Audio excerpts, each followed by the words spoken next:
I don't know whether to throw this away or contribute it to a museum. I don't eat your breakfast. What's with the eye rolling? Every morning you say the same thing. Because every morning you dawdle. Did you cut your hair? Yeah. Do you like it? No. Eat your breakfast. Did Vincent call? No. Oh, it's weird that he hasn't called since he left. He called when he got to San Francisco. No, I know, but I mean he hasn't called to yak. Perhaps he has bigger things on his mind than yakking. Hi. We can't stay long. I just came for that letter. Which I forgot. But I will write it today, I swear. His interview is this morning. Amy is writing a letter of recommendation for Ned's preschool. There are over 300 applicants for 12 spots. We had to do something to make him stand out. And look, I bought him this nice bright shirt so that they'd remember him, and his sippy cup leaked chocolate milk all over it. Oh, Jillian, it's preschool. They learn how to not eat paste. It's not just any preschool, it's Stoppard. They're the feeder school for town and country, without which he will never get into Chandler. Don't you see what this means? Yes. One day he'll be explaining to a parole board that it all started with a defective sippy cup. Jillian, have them call me. I'll say something nice. Something smart. Something Ivy League-y. Okay. You know, it'll only make matters worse if we're late. Goodbye. All right, Lauren, brush your teeth. But I'm not. Tell me I never said the words sippy cup while on the verge of tears. No, I would have remembered that. But you were an averagely nervous young mother, so try and understand what she's going through. Why are you picking on me? Vincent's gone. I have to pick on somebody.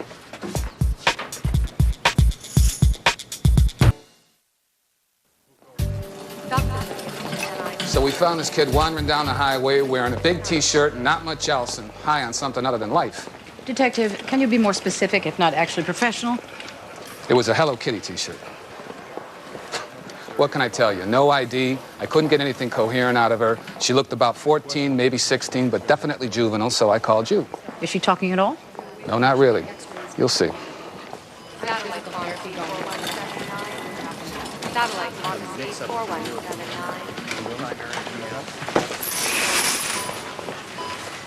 Mister, somebody here to see you. Hello. I'm Maxine Gray with the Department of Children and Families. Can you tell me your name? Hi. Yes, go ahead. I am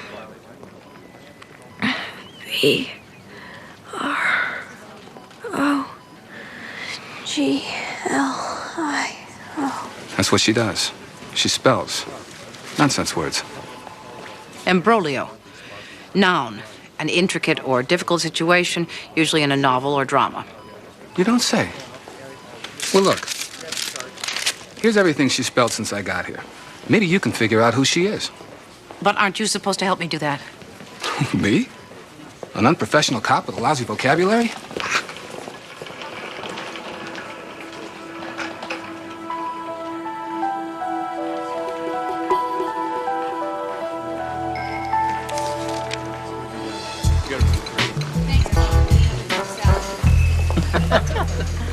That's funny. I'm telling you, when I took him to the hole and I dunked on him, I can't mess with him. You know what? I gotta go. See you later. No problem. Good All seeing right, you. good seeing you. Hey.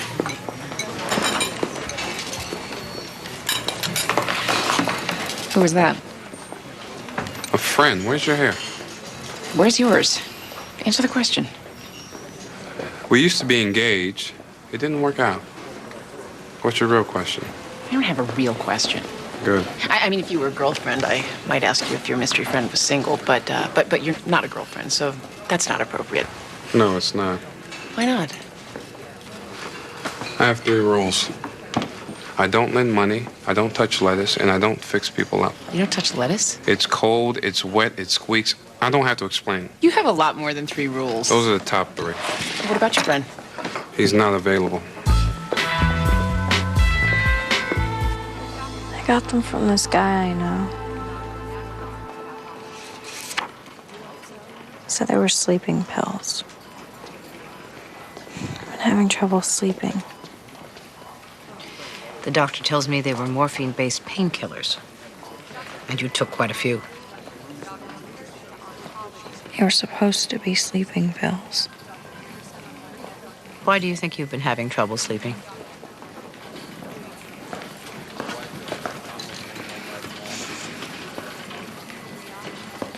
You feeling better?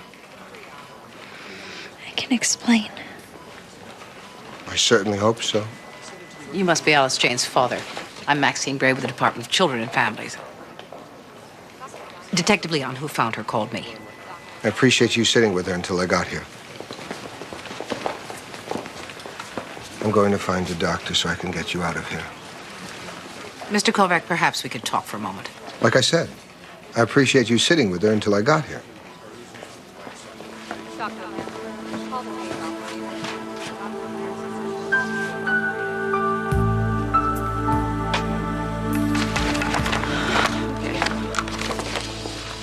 Mr. and Mrs. Granson, separated in June, and the agreement for joint custody mediated by this court is working out fine, correct? The Gransons both teach at Wesleyan, they live in the same apartment, and they even carpool to work. It's very amicable. My client wants a cease and desist, Your Honor. From working things out in an amicable fashion? From specialists, Your Honor. From all the damned poking and prodding. I want them to leave my little girl alone. Paul, it's speech pathology. They don't poke and prod. No? They just invent a disability that they can cure for $300 an hour. Well, I don't see anything about a disability. The child was diagnosed by specialists as demonstrating a serious speech delay, Your Honor. She's 26 months old and doesn't speak. Can we consider the possibility that she just doesn't have anything to say? Einstein didn't speak until he was 4 years old. He did okay without anyone dragging him to see a specialist. Your Honor, my client is simply trying to follow the advice of 2 developmental pediatricians who have both recommended an intensive course of therapy. Okay. I'm gonna need some time to look at the doctor's report, so why don't we meet back here tomorrow morning at, 11:15. 11:15. Thank you. I see you like the green block, Ned. Does that have any significance? As opposed to other colors, I mean. Like, say, kids who are advanced for their age choose a certain color. Ned, is there some reason why you like the green block better than the other colors? He's usually very talkative. I mean, not too talkative. I should probably mention that he's adopted. Obviously, he's adopted. Except that my husband could be black, but he isn't. Not that it would make any difference if he were. I dated a black man in college. I mean, African American, but he was black when we dated. Just a few times, platonically. Not that there would have been anything wrong if we'd had a serious relationship. How would you describe Ned's sensory threshold? Oh, I would say... good. Very good. Maybe even excellent. So he tolerates a lot of commotion? Oh, yes. He's very tolerant. He loves commotion.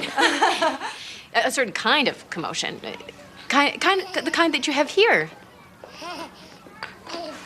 How is Ned with separation? Oh, he's very good about it. I mean, that's not to say that we're not bonded. We are very bonded. Within the normal bonding boundaries. We also separate well.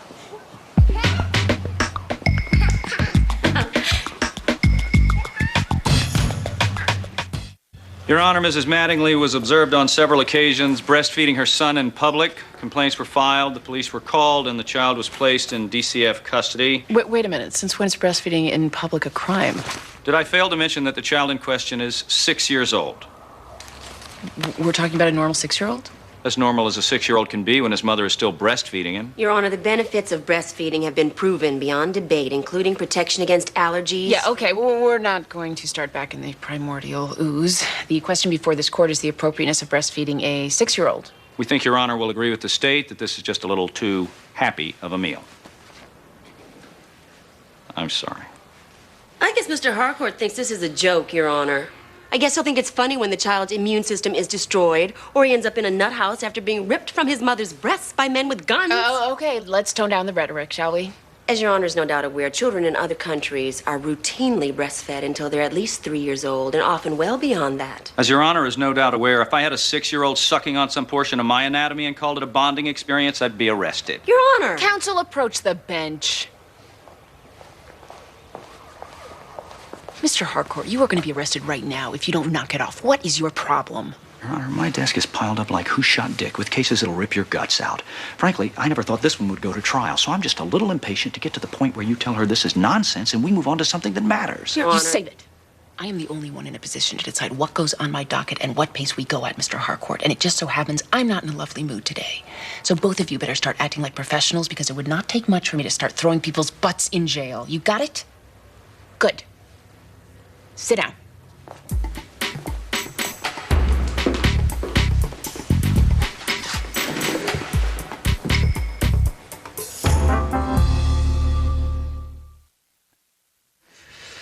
Can we talk about this word, normal? I mean, we have this narrow range of behavior that we define as normal, and once a kid steps outside of that range, we medicate her, or we drag her to therapists, and they invent a disability. So you don't consider it a problem that your daughter doesn't speak? Gerard de Nerval, the great French poet, used to walk a lobster around Paris on a leash. Was that normal? Nerval hung himself from a lamppost. That's beside the point. No. That is the point. Abnormal behavior is a sign that something is wrong. We used to have room in society for eccentricity, for idiosyncrasy. Now we all have to be the same. We all line up for coffee like Pavlov's dogs every time we see a green awning. It's ridiculous. And what does this have to do with your daughter's problem? I want Nicole to be able to develop at her own pace. Maybe she just doesn't have anything to say yet. Your Honor, once my child is labeled abnormal, that's going to be with her for life.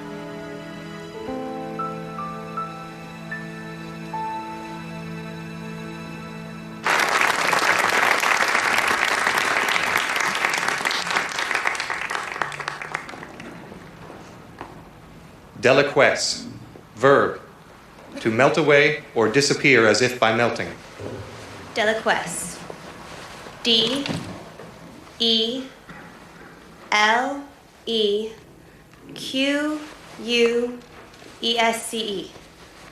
I'm sorry, that is incorrect. Thank you, Ms. Magnuson. Now, Ms. Alice Jane Kovac.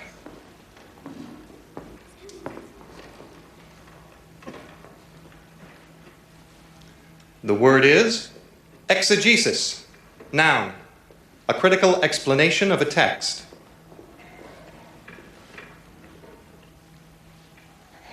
Exegesis.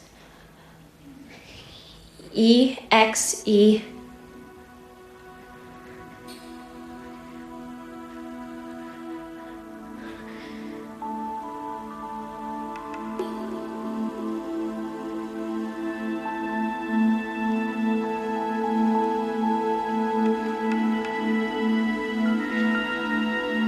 G-E-S-I-S. Exegesis. That is correct.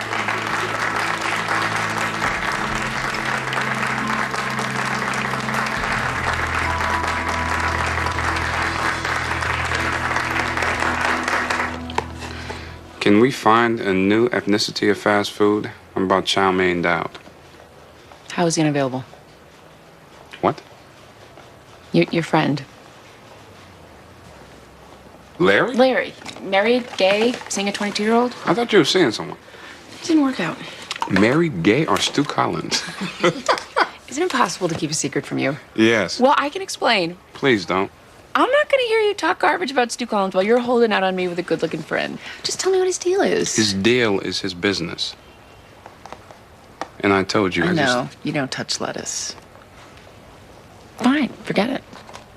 Excuse me for taking the initiative. I'm cranky. Okay, I admit it. I don't have a boyfriend. My brother moved away. It would be nice to have a little diversion, but that's okay. I'll just get fat and get a lot of cats.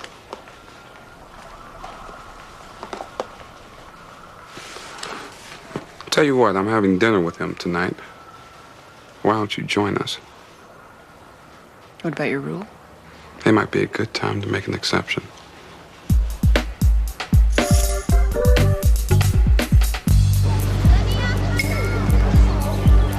Kovac? Sister Kovac. Maxine Gray. We met at the hospital. I did my homework and discovered that Alice Jane is a spelling champion. I thought I'd come and see her in action. You were very impressive. You must be feeling a lot better. Get in the car. What do you want? I want to make sure your daughter's all right. In fact, I would like to come by your home for a follow-up visit. Oh, she's fine. She doesn't need a visit.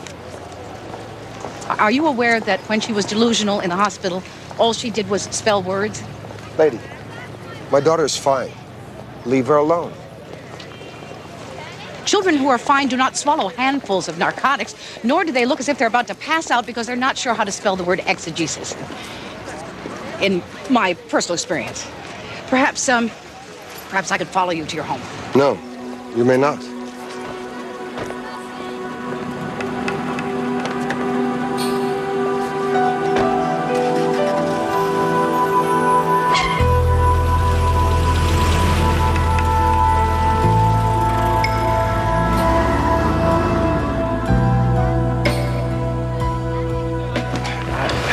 I'm unclear as to how the tree destroyed the TV without hurting the roof. Did the tree come in through the window? Or was it one hell of a house plan?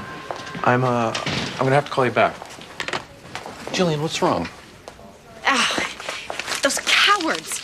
They didn't even call me. They sent a fax. You didn't get in. Did they say why? Too many kids, not enough space, blah, blah, blah. Well, honey, we knew the odds going in. Yes, they said they would take 12. Well, I want to see those 12. I want to know what makes them better than Ned. Look, it's not the end of the world. I want to know if they were all just whiter than Ned.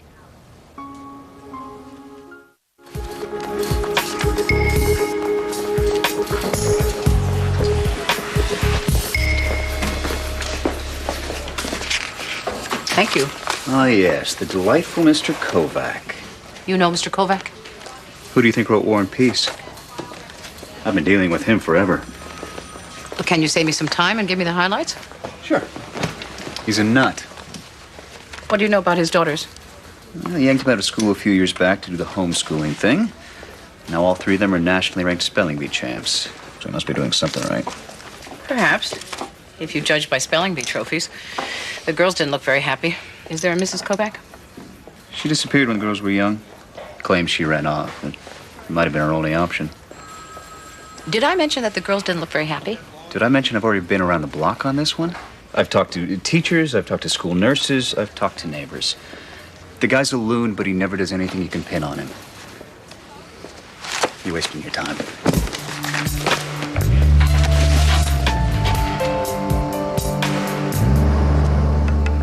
So you don't think it's crazy that your wife is still breastfeeding your 6-year-old son? Objection. Sustained. Counsel rephrase. You don't have a problem with it? It's unusual, but I wouldn't say crazy. Do you approve of it? Tell them about the child-led weaning. Mrs. Mattingly, you'll have your turn. My wife believes in child-led weaning. What does that mean? It means that the child will let you know when he doesn't want to breastfeed anymore. Mrs. Mattingly, sit down and don't speak again until I tell you it's okay. Well, what happens when Junior is 18 and he still thinks it's a great idea?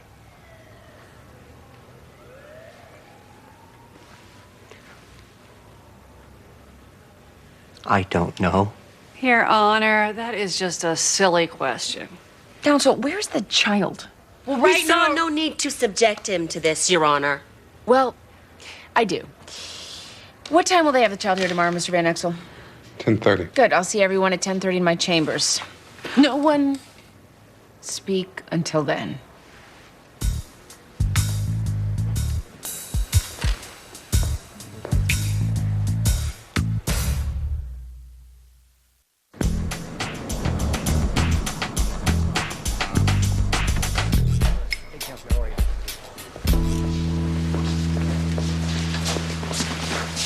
there. Andrew, do you know why you're here today? If I talk to you, the police might let me go home and live with my mom again. And do you know why the police took you away from home? They wanted my mom to stop feeding me, and she wouldn't. Right. Well, some people are concerned about the way that she's feeding you. When you're at school, what do you eat for lunch? My mom packs me a sandwich and some milk in a thermos. Breast milk? It's the only kind I like. Andrew, do you have any other friends whose mothers still breastfeed them? No, Do they tease you? sometimes. How does that make you feel?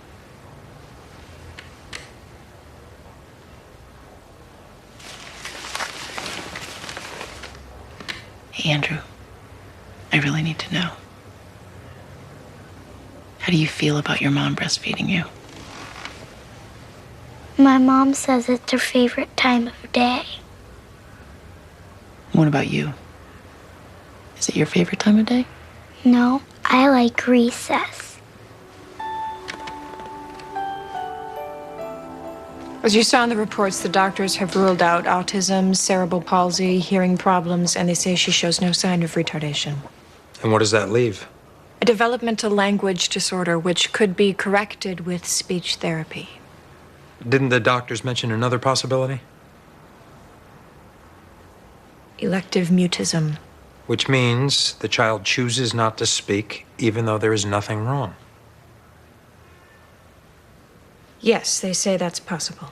Well, isn't there some way for the doctors to determine the differences between the two possible conditions? No, they say there's no way to tell at this age, but the therapy might help.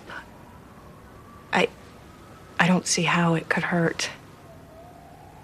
I used to agree with Paul. I used to think that giving my child a conventional life would be the worst thing that I could do for her. But that was when I was pregnant, and the child that we're talking about was hypothetical.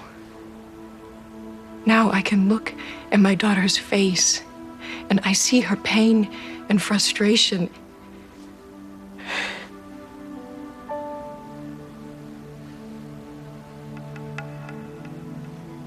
I just want her to be able to go to preschool and finger paint with the other kids her age.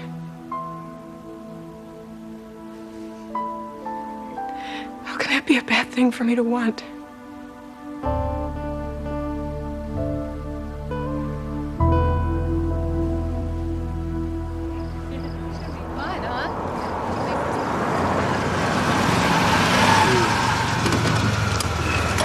Okay, we're here. No, don't be obvious. In fact, it wouldn't hurt if you said that you'd asked me to come along, because this isn't a restaurant, it's a church. Yes, it is.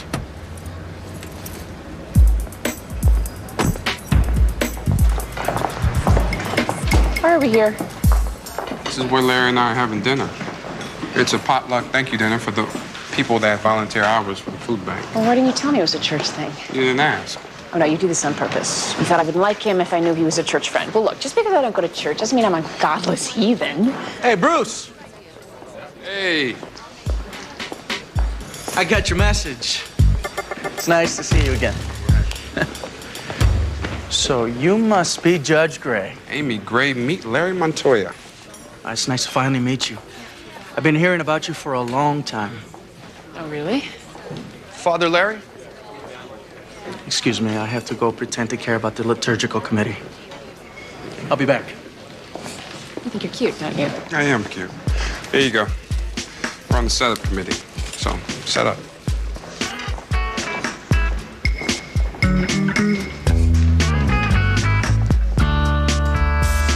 Now, I know you all think I'm Ebenezer Scrooge's stingier cousin, but I want you to look at these numbers. $375 last month on legal pads. Everybody thinks a legal pad's no big deal, but if everybody takes one legal pad home, then what have we got? Illegal pads. See, this isn't funny. The problem is that certain people have a key to the supply cabinet and others don't, but we all get blamed. Either everyone should have a key or no one should have a key. Does it trouble no one that our desks are piled high with child abuse allegations we don't have time to verify because we are fretting about legal pads and paper clips? Paper clips. Glad you reminded me. Does anyone have any idea what a case of paper clips goes for? Huh? And we all get upset when we hear about NASA's $2,000 potty seats, but it's just a different form of what goes on here. This is government waste, plain and simple. Maxine, you've not been excused.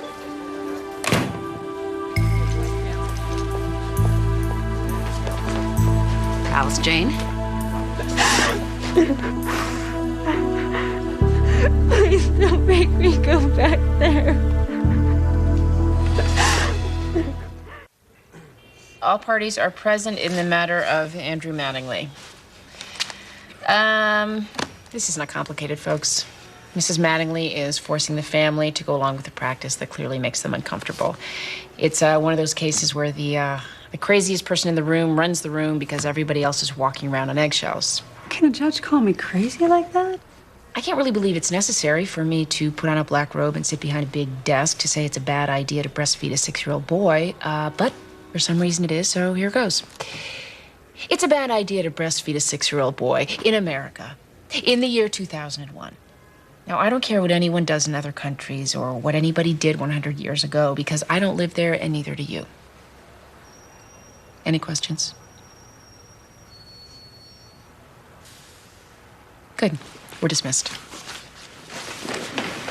I don't think she's allowed to call me crazy. Yes, actually, she is. Thank you, Your Honor. Thank you, Your Honor.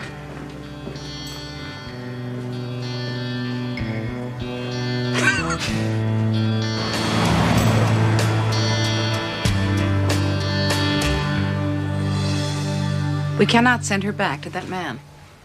I told you, I've been through the ringer with this guy. There's nothing we can point to. Making your child learn how to spell every word in the dictionary is not illegal. Making her wear gray flannel is not illegal. It's psychological abuse. But it's not illegal. Maxine, this is just one of those bad cases where there isn't anything we can do. It's not our fault. Well, that'll be a big consolation the next time Alice Jane swallows a fistful of pills. I left a message on Mr. Kovac's answering machine and told him Alice Jane was here. Why didn't you just drive her home so that he can start to abuse her again even sooner? Thank you, Robert. Well, forgive me if I'm not ready to run my panties up the flagpole just yet. Look, if you can find a legal way to keep her, I am all for it. I just don't see it.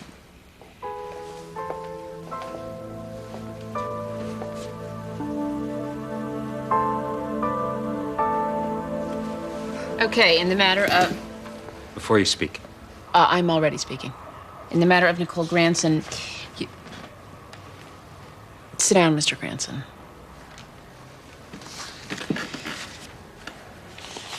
Look, when I'm not here being a judge, I'm at home being a mother. So I have a pretty good idea of how these things work. I know what it's like to have to separate in your mind and in reality the hypothetical child you envisioned before she was born from the reality of who she is. Now, no one likes to admit that there may be something wrong with their child, especially not in this situation with the two of you being academicians with very high intellectual ambitions. The way I see it, Mr. Granson is not ready to give up the way he'd envisioned raising a child, and that's understandable. I mean, we all have dreams for our children. And dreams die hard, and when they do, it hurts. Mr. Granson, you had a vision of the future, and you're still there. It's a dangerous place to be, so I have to bring you back. The reality is that your child is having a hard time, and it's my job to make things a little easier for her, and by extension, for you. So I order that you continue the therapy for 3 months, and then we'll take a look and see where things stand. That's all. Now may I speak? If you want to.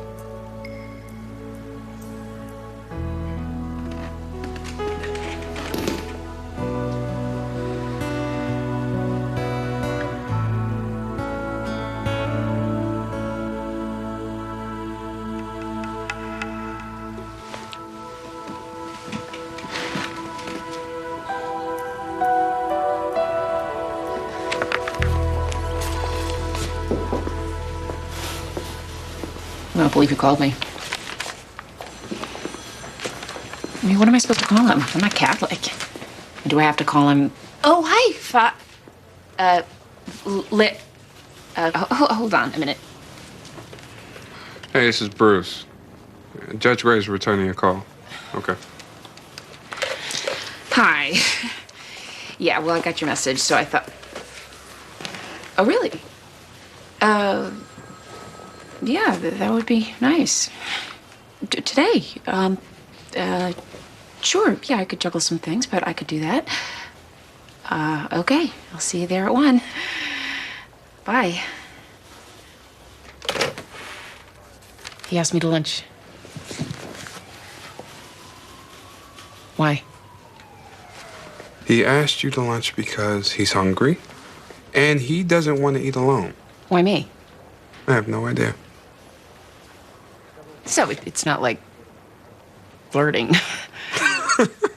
No, it's not like flirting. Because priests don't flirt. Not if they like their jobs. So, priests, we're talking nada. Not even heavy petting. Light petting. Do I look like I want to have this conversation with you? Well, I don't know. I mean, they changed the fish on Friday thing. This is not like the fish thing. Bruce, I don't want to have lunch with a priest. Come with me! I was hoping you could give me some insight as to why Ned wasn't accepted. Well, Mrs. Gray, as I explained to you, we had a record number of applicants, and unfortunately... I know. You could only take 12. I just wanted to know who the 12 were and what made them better than my son. It's really not that simple. Mrs. Livingston, I'm going to have to try and get Ned into another school, and if he's doing something to hurt his chances, I need to know what it is. Well, to be perfectly frank, there's nothing wrong with Ned. He's a delightful child, and we'd love to have him at our school. You would? He's bright and alert, and obviously he'd help with our minority quota. The problem is, we're very big on parental involvement here. Oh, I would absolutely be involved. Yes, well, the problem is, I feel that you're a little too high-strung. I'm not sure you'd fit in here. Oh. I'm sorry. I can be calm. I can be low key. Maybe I just need different circumstances. I could lay off the caffeine on days that I had to do school things. I swear. If you let him in, I will be any way that you want me to be. Especially calm. I'm sorry. We've already made our decision.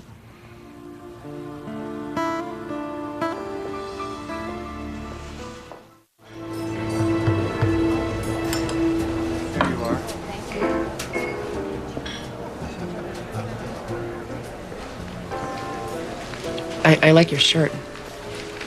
It's good they don't make you wear the uniform all the time. I mean, the priest shirt. What do I mean? The clerics. Right. You know what? I'm turning myself into an idiot, so you should just tell me why we're having lunch. Because you're a judge. Oh, good. So, you know there's a chaplain who counsels kids in juvenile detention. More specifically at Long Lane. Father Matheson? Right. And he's retiring, and I'd like to replace him. So I thought if I could convince you over lunch that I am a decent guy in a nice shirt, you might recommend me. Sure. Why would you want that job? Why do you want yours? Some days I don't. But I mean, you already have a hell of a day job. I don't mean to trivialize hell. I'm a workaholic, okay? I don't want to spend my nights dining with parishioners, going to boring committee meetings, and God forbid, watching Friends reruns while contemplating another 30 or 40 years of celibacy. And frankly, I think I'd be good at it. That's the truest answer I can give you. Okay. I like that answer. And since I'm in a confessional mood, no pun intended, I had another reason for asking you to lunch. Really?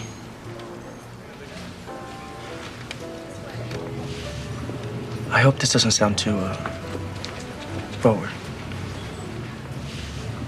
But Bruce mentioned you've been going through a rough time with your brother moving and your best friend dying last year.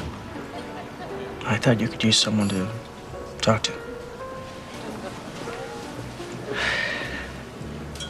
Look, I don't know what Bruce told you, but I'm pretty committed about being confused about religion. No, I respect that. I really was just talking about, you know, talking. You say something, I listen. And why would you want to do that? Because I'm good at it. Well, I appreciate your concern, but I'm really fine.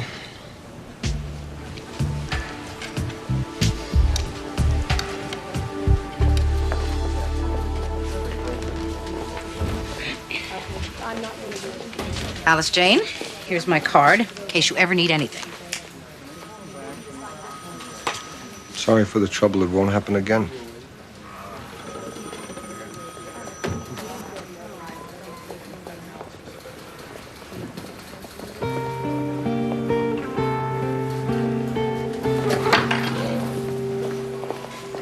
Alice Jane. Just one more thing. I just want to be sure you understand something. Running away from home is not a minor thing. We take it very seriously when children run away from home. Don't you worry. She's going to take it seriously. In fact, if you do it again, we are going to be forced to declare you an habitual runaway. That has grave consequences. We'd have to take you away and place you in a foster home. Do you understand? Go on home then.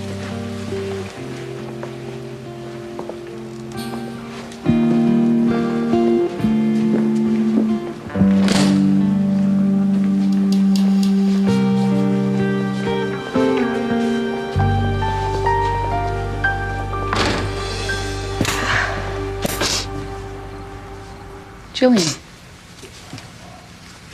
What's wrong? Where are Mom and Lauren? They went to the store to get some notebook paper for Lauren's homework. Well, why are you here? And crying? Because I can't go home and face Ned and Peter. I've let them down. What are you talking about? He didn't get into Stoppard. I thought that maybe it was like a racial thing. But I guess somehow in the interview I gave the impression of being high-strung.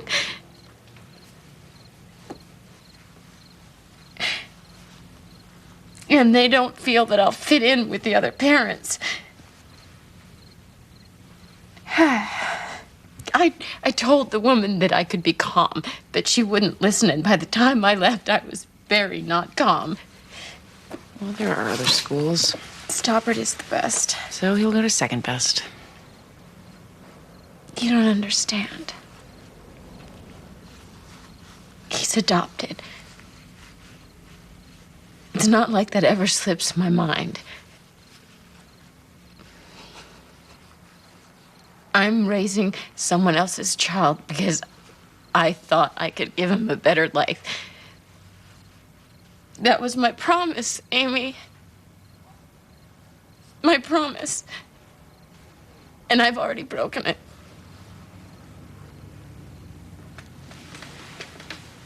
Jillian, look. This perfect life that you're trying to provide, I had it.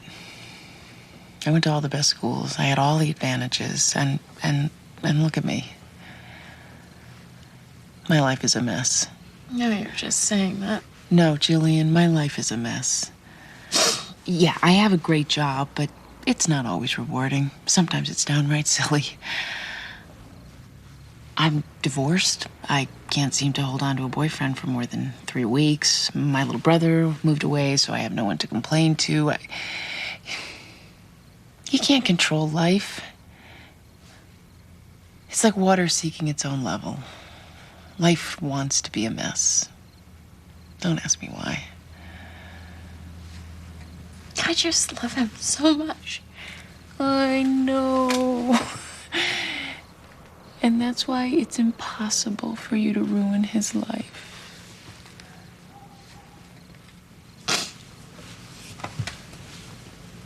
Oh, God. Look what time it is. I told the sitter she could leave a half hour ago. Thank you, Amy. If I forget all this, will you tell it to me again? Whenever you want.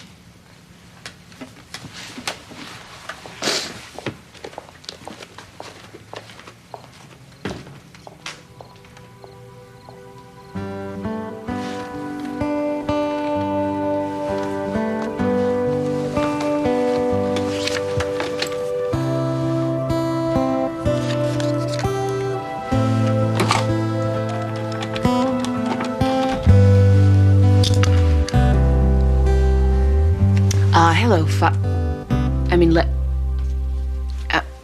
when you call me back, will you tell me what I'm supposed to call you? This is Judge Gray. You can call me Amy. I guess I'm having second thoughts, about that talking thing.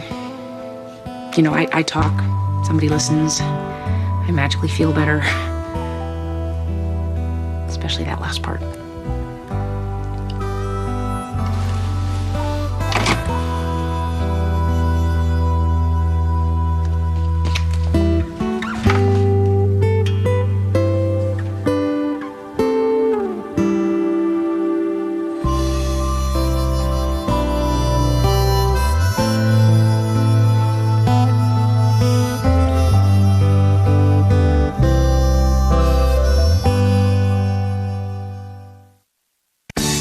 Coming up next on TNT's Prime Time in the Daytime, Briscoe and Logan try to prove an unethical doctor guilty of murder. Don't miss the drama of Law and Order next. I cleared your morning for the sentencing of the Psycho Yak killer. You need an entire morning for that? Just in case. In case what? Judge Gray, I think you've forgotten that Donna will be taking care of your docket today. No, I didn't forget. Good, because I have the probation violation. I know, because I didn't forget. Can't somebody else do it? Care for your docket, or I'll do the probation thing? Oh, you're getting all precise and reasonable on me, aren't you? So that I don't freak. Why would you freak? Judge Gray! I'm all set to be acting CSO.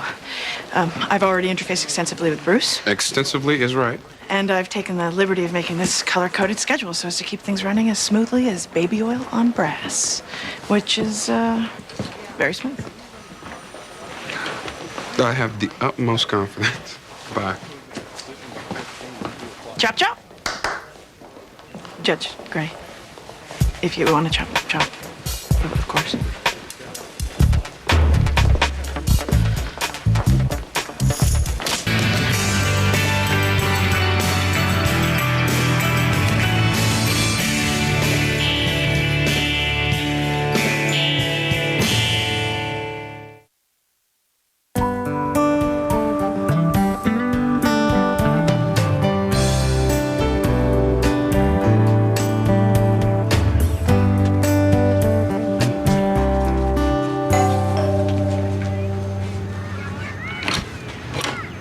Morning, Louis.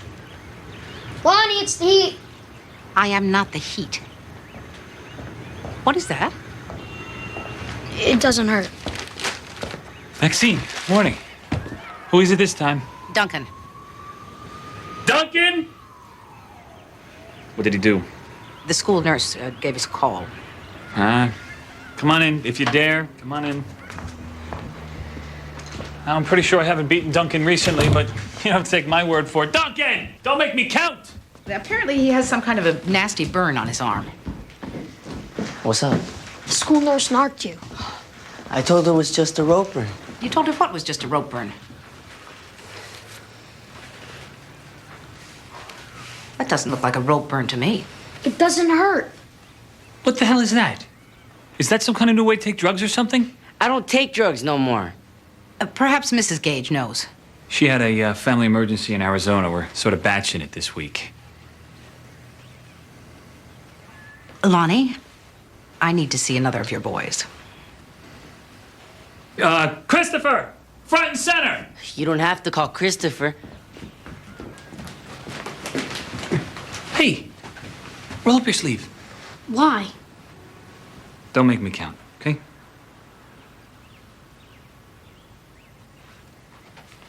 Five. 4. You don't want me to go lower than 4. 3.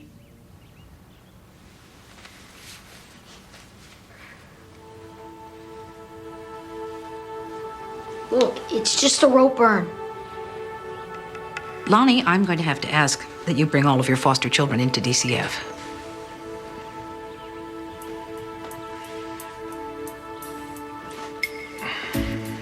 Let's go.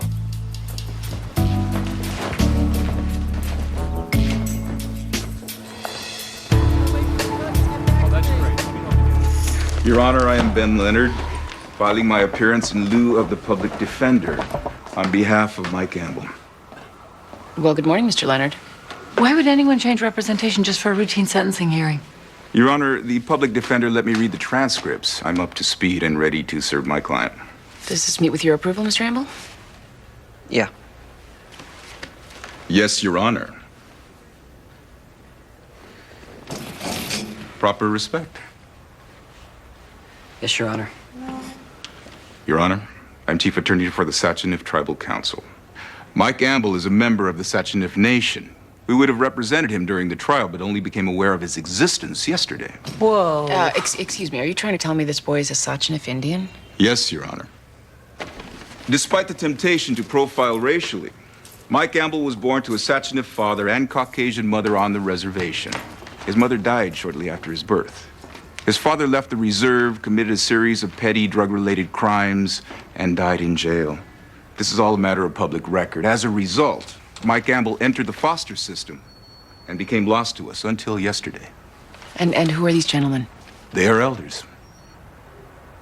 According to Sachinif tradition, they are considered immediate members of the family and have the right to be here in this courtroom. Well, I decide who has the right to be present in this courtroom, Mr. Leonard. Well, Miss Bonham, does the state have any objections to the court taking under consideration the claim that Mike Gamble is a Sachinif Indian? Why would we? The boy has already been tried and found guilty. Good, I'll take that as no objection. Thank you, Your Honor. I'm ready to proceed so that this court is in no way inconvenienced. That's very thoughtful of you, Mr. Leonard, but you know as well as I do that it's going to take me a few minutes to go over this documentation. So, Miska's last pant. I'm going to need a little time. Oh, man. It's gonna mess everything up large. Duncan, come in here, please. Close the door.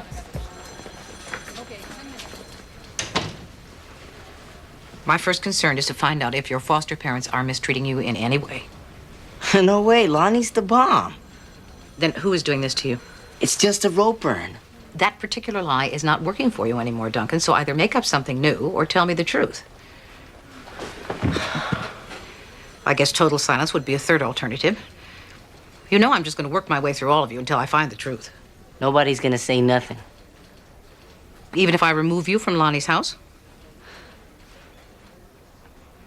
Look, there's a Chester out there talking to Lewis. Excuse me, may I help you? Unless you're a doctor, take your hands off that child. Does 4 years of medical school count? Kyle! Oh, thank God you're not insane. Well, why would I be? Because I spent most of my youth trying to make you that way. Come here, please.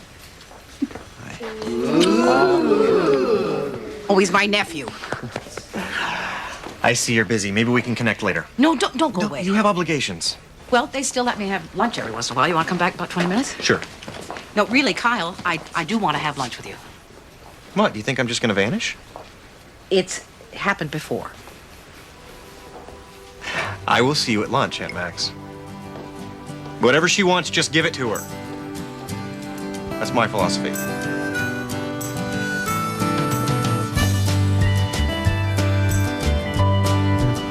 My nephew.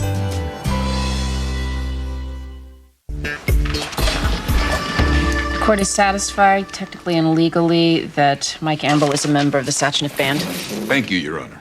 So let's proceed to sentencing recommendations. Thank you, Your Honor.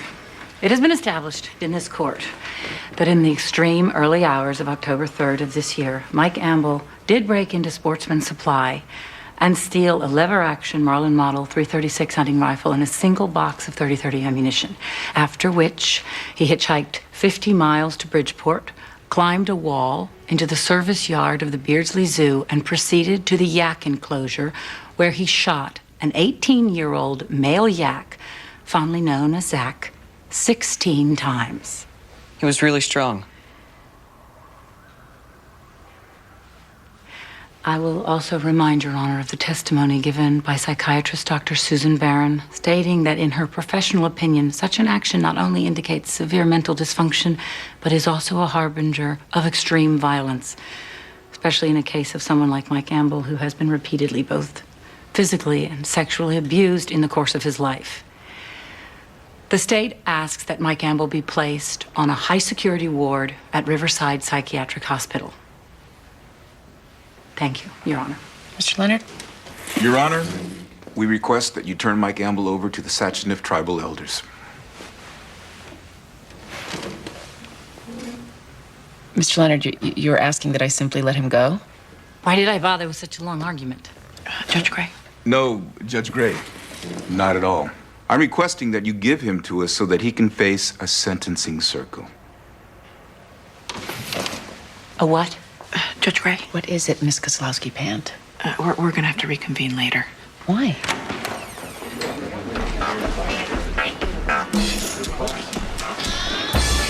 Sorry. Bruce, where are you? Does your father know you're in Hartford? My father doesn't know and doesn't care. Oh, I can't believe that. Despite our differences, I've never disputed the fact that Richard always puts his children first. Well, he still puts Susie first.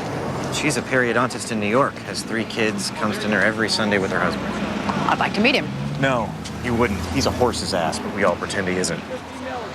I was always fond of Susie. But face it, Kyle, you are your father's favorite, and I can't believe that's changed. It has.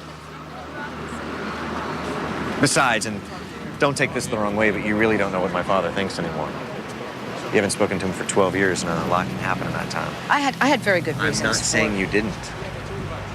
If anyone understands fighting with my father, it's me. Believe me, I get it.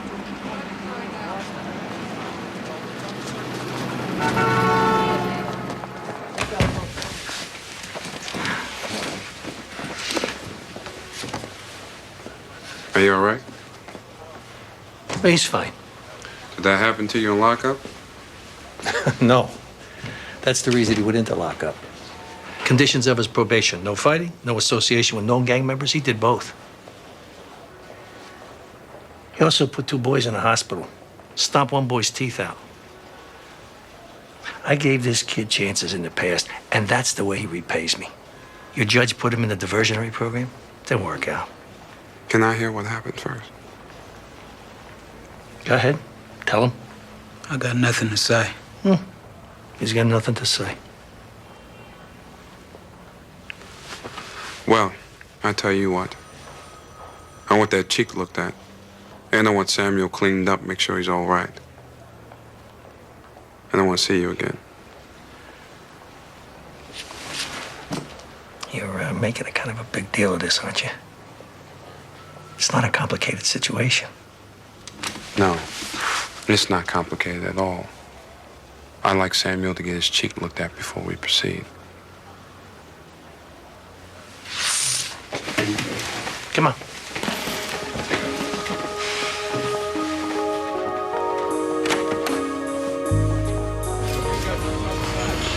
So what happened? Gertrude Stein said we don't become better or worse with age, we just become more of ourselves.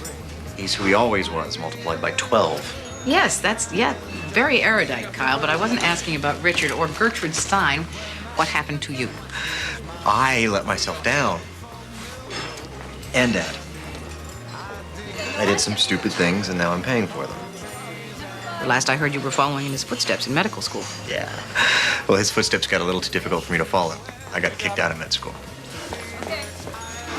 Why? Dilaudid. It's a first cousin of heroin, but Dilaudid is found in hospitals mostly, not in back alleys. Morphine is another close personal friend, but it started to bore me. Understand? Yes, I do.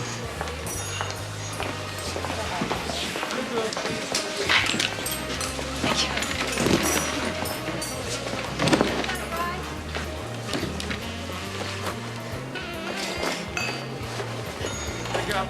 Even if your father is a rich neurosurgeon and a check-writing alumnus of that school, they still tend to kick you out for that particular offense.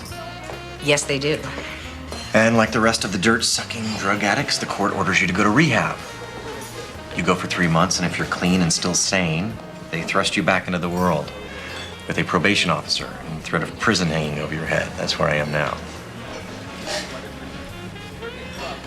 So like any person of that ilk, I'm looking for work and a place to live. Where are you living now? In a hotel in Hartford. And what about work? Still looking. Which is why I showed up at your office. You want me to give you a job? Want, yes. Expect, no. Why social work? Because the court likes that. In fact, the court has ordered me to put in several volunteer hours in places like yours. My drastically reduced dream is that I can do that and get paid for it. Kill a whole flock of birds with one stone.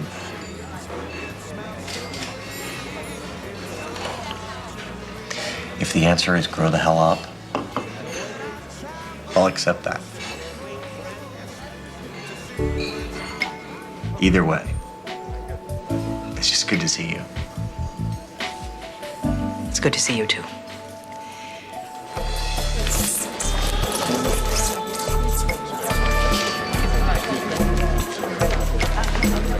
Welcome back. Judge Gray, it's not their turn. Well, they were interrupted this morning, so I wedged them in. You wedged? On my docket? No, on my docket. Mr. Leonard, when last we met, you suggested that I simply let your client go. The Sachanev Tribal Council would like to subject Mike Amble to their own justice. The sentencing circle. Your Honor is familiar with the concept. Oh, what? When a Superior Court justice finds a status Indian guilty of a charge, he has the option of turning the case over to the traditional justice system, the sentencing circle. I have shown the court that Mike Amble is a full member of the Sachanev band. Well, Mr. Leonard, I'm also aware that the sentencing circle only applies on offenses committed actually on the reserve, and that's not the case here. Correct, Your Honor, but it is still under your power. I don't mean to seem like a yahoo here, but how do we know that they will do anything to him at all? Oh, we don't, Miss Bonham. Then I must protest. The Sachanevs have no secure mental health facilities or detention centers of any kind. Mike Amble is a menace. It is our contention that in the absence of a father figure or tribal elders, he was attempting to complete his own passage into manhood. By going to the zoo and killing a yak? We're not saying that he wasn't misguided. It's the state's contention that he's a budding serial killer. They don't understand us. You have never understood us. The state has...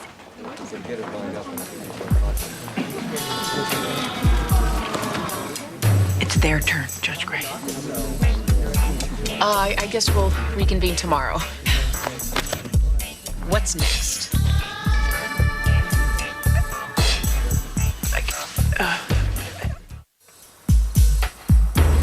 Okay, nobody laugh. I know that prophetic powers scare people, so I say this with a degree of caution. I always knew Amy was destined for greatness. Well, I'm not great, Kyle, but thanks for the offhanded compliment. No, I always knew you'd do something big. It's amazing you managed to glean that information, considering all I did was babysit for you. Hey, I babysat too. No, Peter, you pretended to babysit. Amy was really in charge, and I lied to you. You were just a paper tiger. Well, now you tell me. Well, you can handle it now, dear. You used to read our fortunes with tarot cards. Newsflash, Kyle. I made all that up. Well, even so, you told Vincent he would travel to distant lands, and you told me that I would stick close to home. I guess I got it wrong with you. Last time I checked, Hartford was pretty close to Manhattan. This is delicious asparagus, Maxine. What did you do to it? I steamed it, Jillian, and added Parmesan and butter. That must be it. I hate asparagus out of a can. Now, why would asparagus ever be in a can? Are you sure I don't remember Kyle from when he was little? No, you don't. You don't, sweetie. Kyle was 20 years old when you were born. Same age as Uncle Vincent. It's nice to marry into a large family. I have a couple of sisters, but I always wished I had a brother. Now I have brothers and cousins I never even knew about. You don't have any brothers you don't know about? Okay, well, cousins.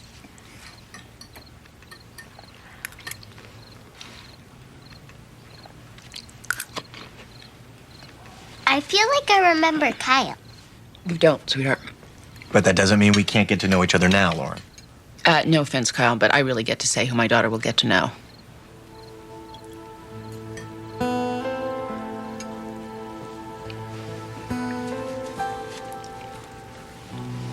Fair enough.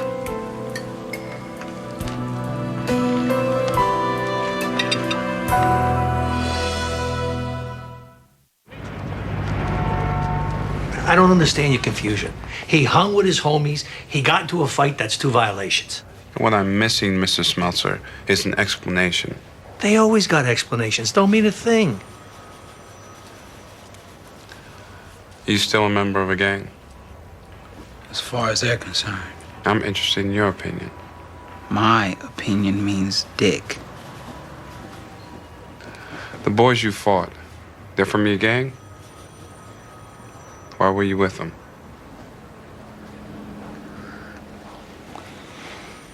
I mean, how long is this going to take? Mr. Smeltzer, why don't you go get yourself a cup of coffee? I got a right to be here. It'll go a lot quicker if you grab a coffee.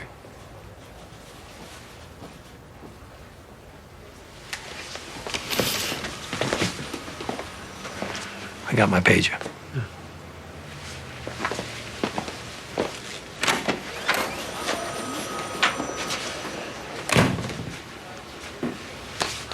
So, yesterday you were wearing a band uniform. So unless that's a new gang look I don't know about, you play an instrument. Trumpet. I don't know too many gangbangers that play trumpet in a marching band.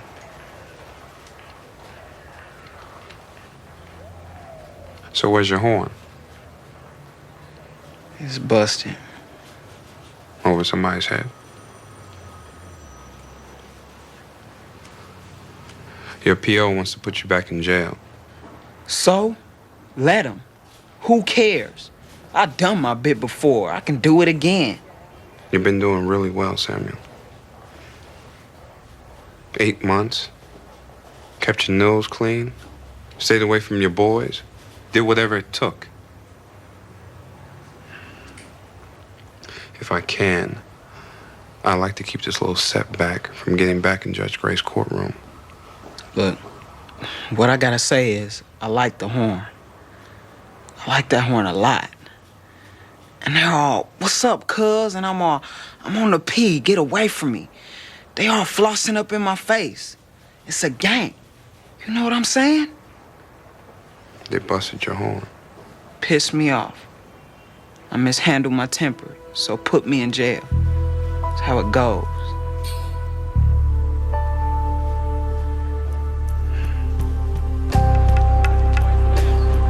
I'm not saying that I think you're wrong. I'm just saying that Lonnie and Mara Gage are model foster parents. We give them our most difficult kids. Mara is studying to be a social worker, and I'd hire her in a flash. I agree. You do?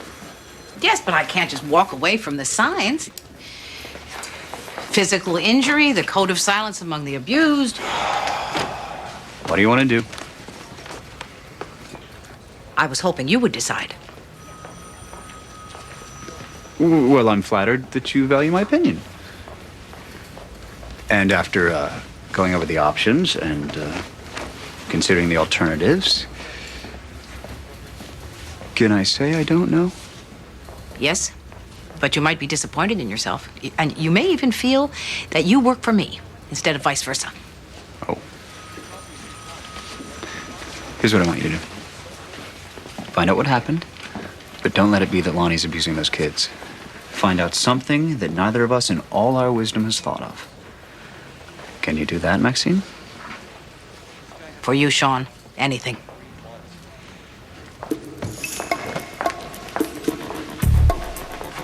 Thank you.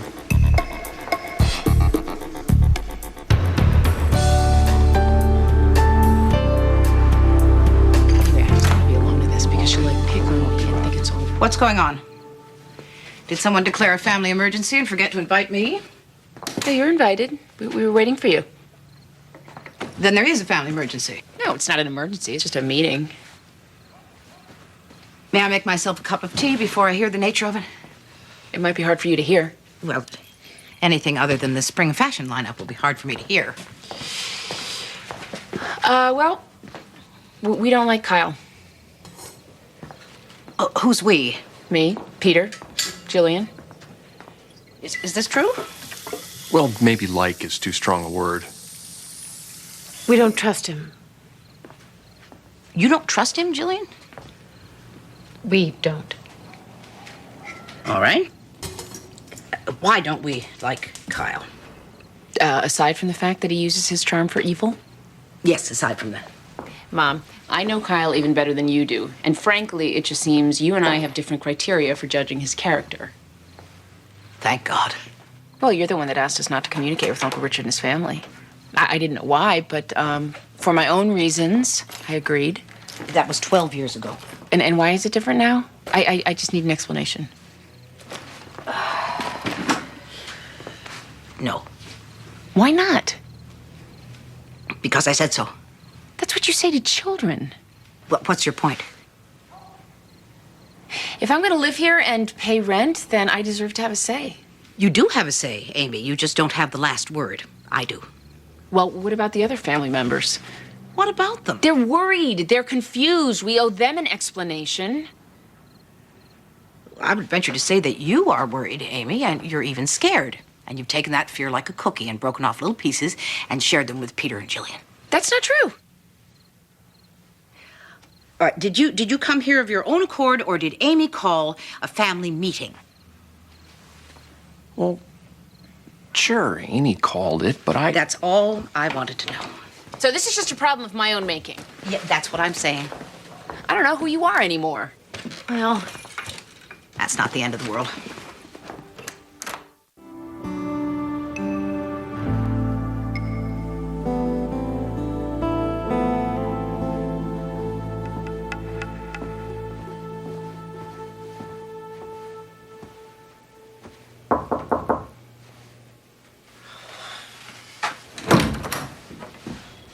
Hey, Max. You seem surprised. I just ordered room service. I was going to be surprised if they'd arrived so fast. May I come in?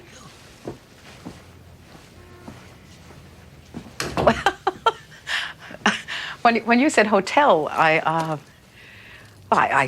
guess I pictured something a little more humble. Oh, it's humble. Believe me. The service is terrible. I suppose I was thinking, less expensive then. It's. You said you were broke. Well, I still have my father's credit card. Why? Because he hasn't canceled it yet. Does he know that you're still charging on it? No, he must know. When he decides that I've had enough, he'll cancel it. Am I actually okay? No, Kyle, I'm not. I was under the impression that you were no longer communicating with your father. I'm not. Allowing him to pick up the bill for you is a form of communication.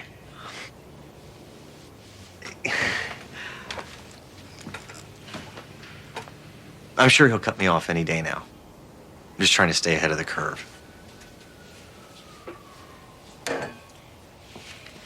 When you hit the curve, call me. Hey, Max. What are you trying to tell me? I am trying to tell you. If you don't understand how your father's money and his willingness to give it to you somehow relates to your landing in rehab, then no, I can't explain it to you. You tell me you want to do better. You want to be better. You cannot do and be better until you let go of the illusion that you are in possession of anything except a sincere desire to move on. When you realize that, I can help you. Not before. I do need your help.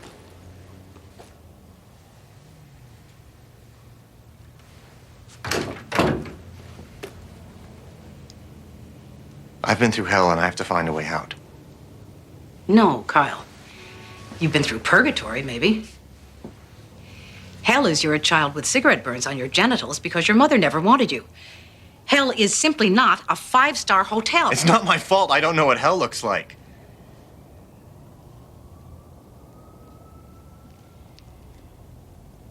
I know I'm not good at asking for help. But it's not going to stop me from asking. All I'm saying, Aunt Max, is can you help me?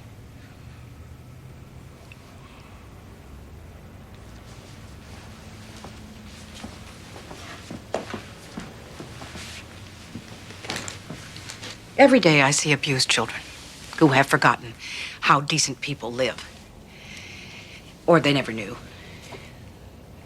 And I want to say to them, let me take you home. I'll show you what decency looks like. I'll remind you, or I'll teach you for the first time. But I can't do that. At work, I have to put them back into the system and trust it. With my own flesh and blood. It's different.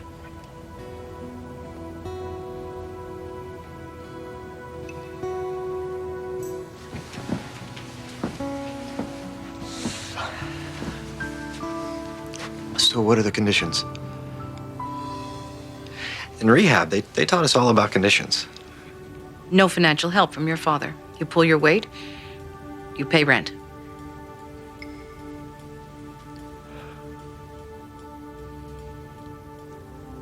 All right.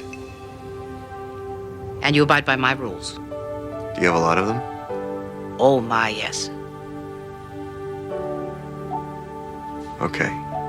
And you help out around the house. I don't have many skills. But I can diagnose minor illnesses. I was only months away from residency. Well, that may come in handy.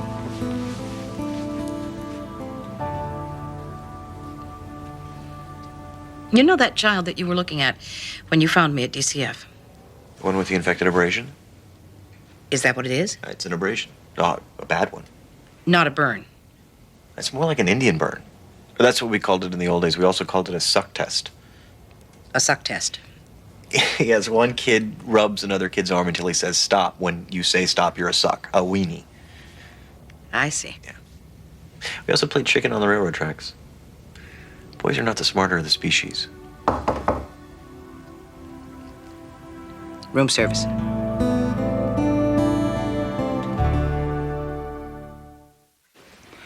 Mike Amble got took from us when he was young.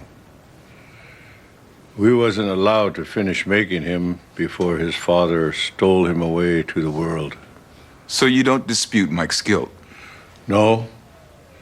The boy stole the gun, killed somebody's pet. He should be punished. How? Sentencing circle decides. Thank you, Mr. Wheeler. You may take your seat. One more thing. The abuse on the boy, that was done by the white world.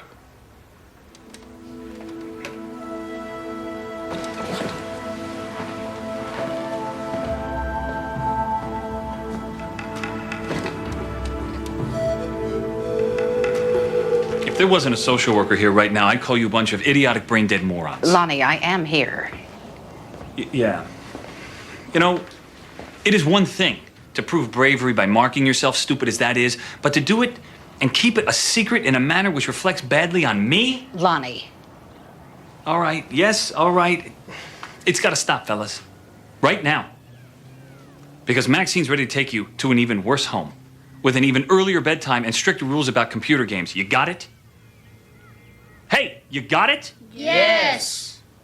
If my wife comes home and you boys aren't still here, she's gonna be unhappy. And if Mama ain't happy, Ain't nobody happy. that's right. How long before Mrs. Gage comes home? Day after tomorrow. Thank goodness, because I'm fairly sure that with a woman in the house, this sort of thing wouldn't go on. Yeah.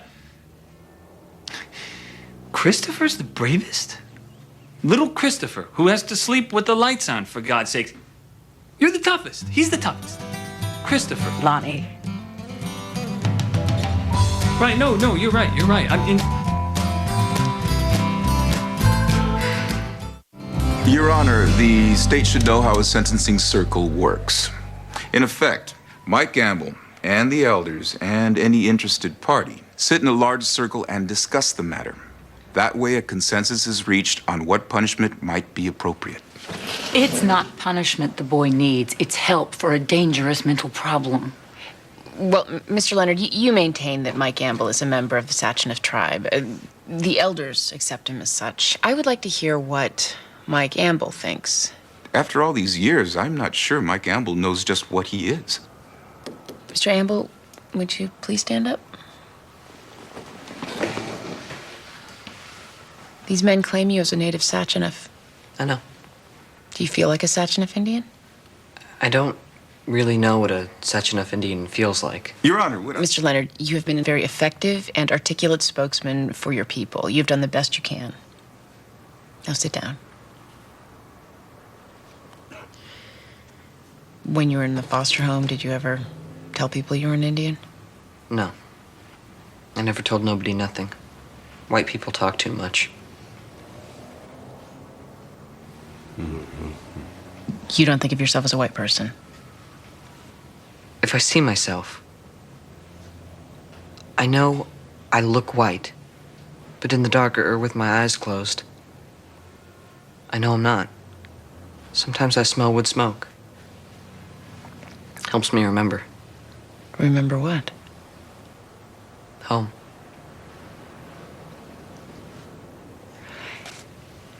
Now, I have to do what's best for you, but I also have to protect society. You understand that? You're gonna put me in jail. Your Honor. I want to be in a jail for men. Well, I can't do that. You're only 14. Yeah, but I made my kill. I proved that I can provide. That's what a man does. Did Mr. Leonard tell you that? No. Did you read it in a book? No. I remember the story my father told me before he died. Tell me the story. One day, they come for you. Maybe your father, maybe your uncles. Your mother knew it was time, so she packed you food to eat and a bottle of water. Nobody says nothing. And they take you out. And they give you a gun, a real gun, not for gophers or rabbits, but for real meat. And you wait for the animal to come, offer itself. And you shoot. And you're proud. And your mother's proud. And everybody eats because of what you did. And then, you're a man. He's right. But that's not the way it happened for you. I waited. But nobody came. So I packed my own water and food. But nobody came. So you took matters into your own hands. We had a school trip to that zoo. And I saw that big animal. And he offered himself. I knew what to do. Because of the story. So I went back.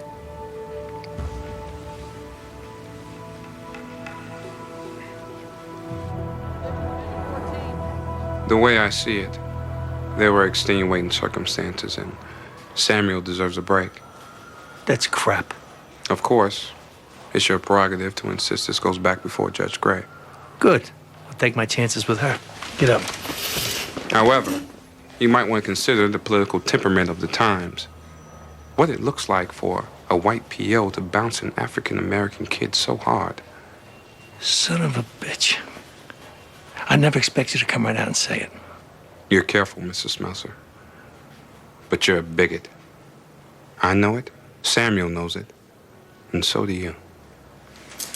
I don't know any such thing. Come on. I'm Judge Gray's court services officer. I'm not going to let this lie. You're doing this boy a disservice. So you tell me you're going to influence a judge? That would be inexpedient and unwise, Mr. Smelser.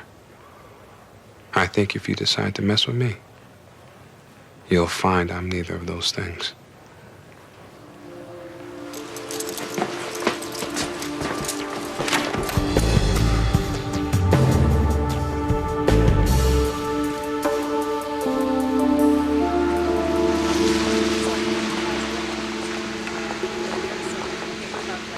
Judge Gray?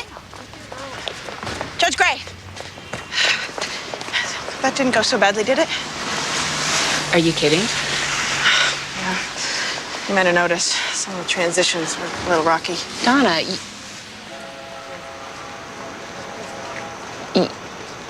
you did a great job. My charts helped a lot, didn't you think? What would we have done without them? Total chaos. Disaster. So, all in all, I'm as good as Bruce?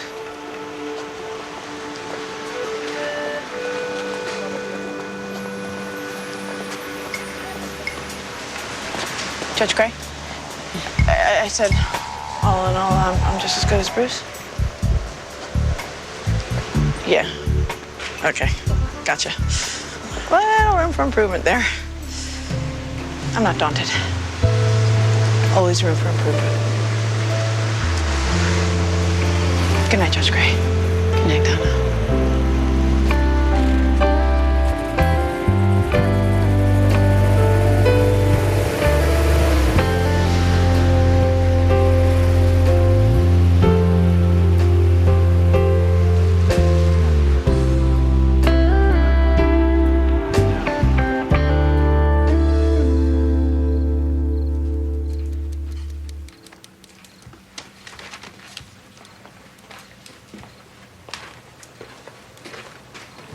Are you hungry? No, You didn't eat much dinner. because I wasn't hungry. You still need to eat. No, thanks. Are you busy? A little. Trying to recover from Donna being my CSO. Donna? Temporarily. I don't think the weather patterns have shifted, but I'm not sure yet. She's a sweet girl. She's a terrible CSO. We can't be good at everything. Some of us never stop trying.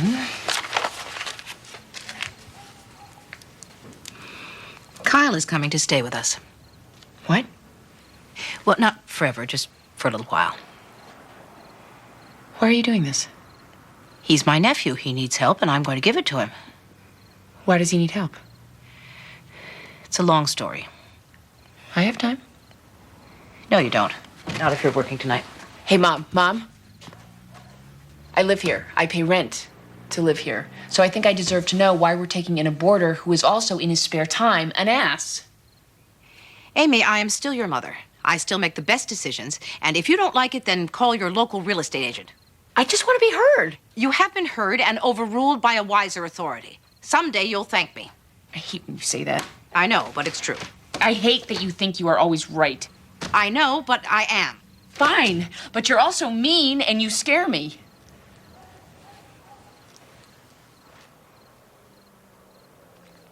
That's what mothers are supposed to do. Since when? Since forever. I don't know how an entire culture forgot that. You're supposed to be scared of snakes, the dark, and your mother. Ma. Because, Amy, a mother's love is an awful thing. Especially when you start trying to tear it down. So just don't do that! I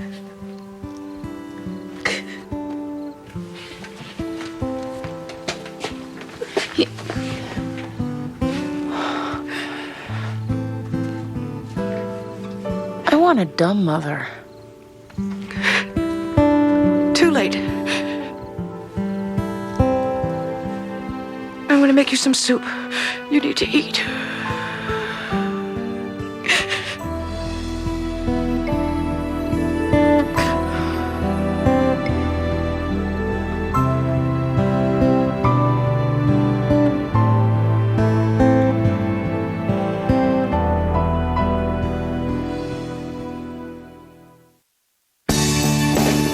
Coming up next on TNT's Prime Time in the Daytime, one of Amy's sentences proves fatal. Judging Amy is next on TNT.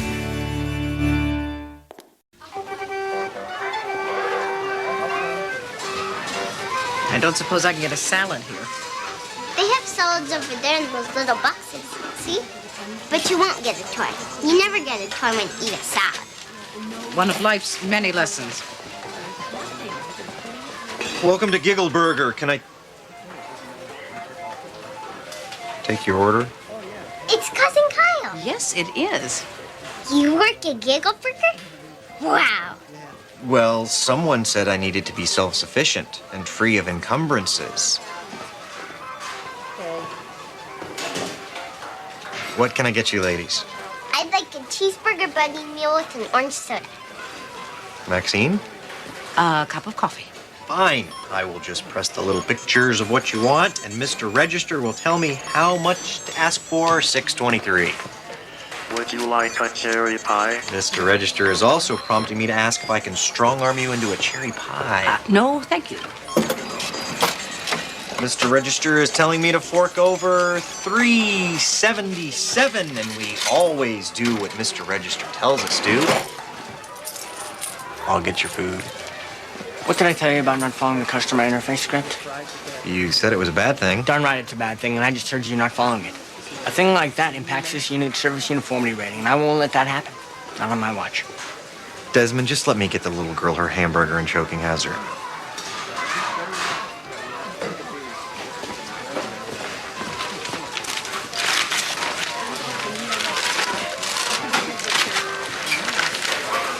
I think you'd better get back to monitoring the frying medium. You're not ready for the front lines. Okay, Desmond. You're the boss.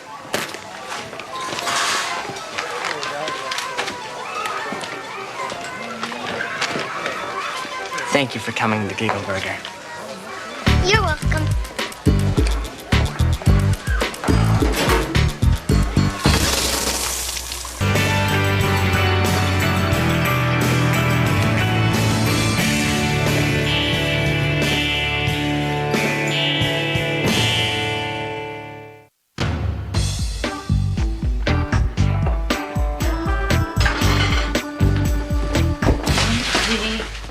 Can I put my doll in the ice cube tray with some water and put her in the freezer? Why? To see what happens. Not the ice cube tray. Maybe a plastic cup. Okay. Don't you like that, doll? It was free. It came in my buddy meal from Giggle Burger. Oh, Ma, don't take her there. It's all ground up with styrofoam. Cousin Kyle works there. Where? At Giggle Burger. Kyle is working at Giggle Burger? How the mighty have fallen. Don't gloat. I'm not gloating. I'm making an observation. An observation laced with gloat. I doubt if he's going to commit his life to the food service industry, but he has to make money for the first time, and the options are limited. I bet Uncle Richard slipped him a gold card. If he had, Kyle would not be working at Giggle Burger. This is a brave new world for him. Yeah, I'll say. Hey, Lauren, put your doll in the freezer. Get your school bag. So when's it supposed to happen? What? Prodigal move-in. Kyle is bringing his things over this evening. Where are you going to put him? In the garage, I hope. He can stay in the sewing room. In Vincent's room? Oh, Amy. Don't act like a lesser Bronte sister. It's not Vincent's room. He moved out when he was 18, and he stayed out, I might add. You're the one who booked a second reservation. Okay, well, if you put him in the sewing room, where are you going to do your sewing? Oh, I never thought of that. I'm going to have to put those new slip covers on hold. You know what you're doing, don't you? I'm helping a member of our family. You are helping a part of the family that wanted nothing to do with us for a very long time. I didn't realize family loyalty had a shelf life. When I grow up, I hope I can work at Kickle Burger.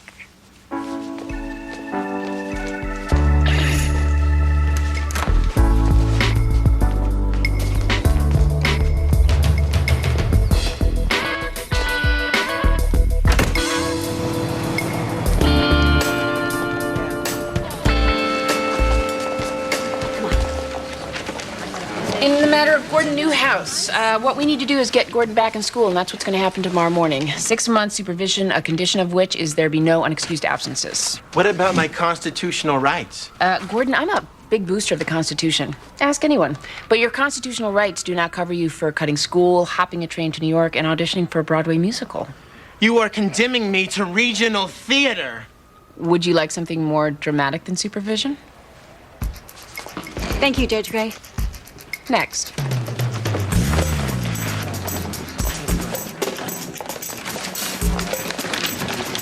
There's no people like show people. I know people I know. You need a recess? Now let's keep going. I'm in the zone.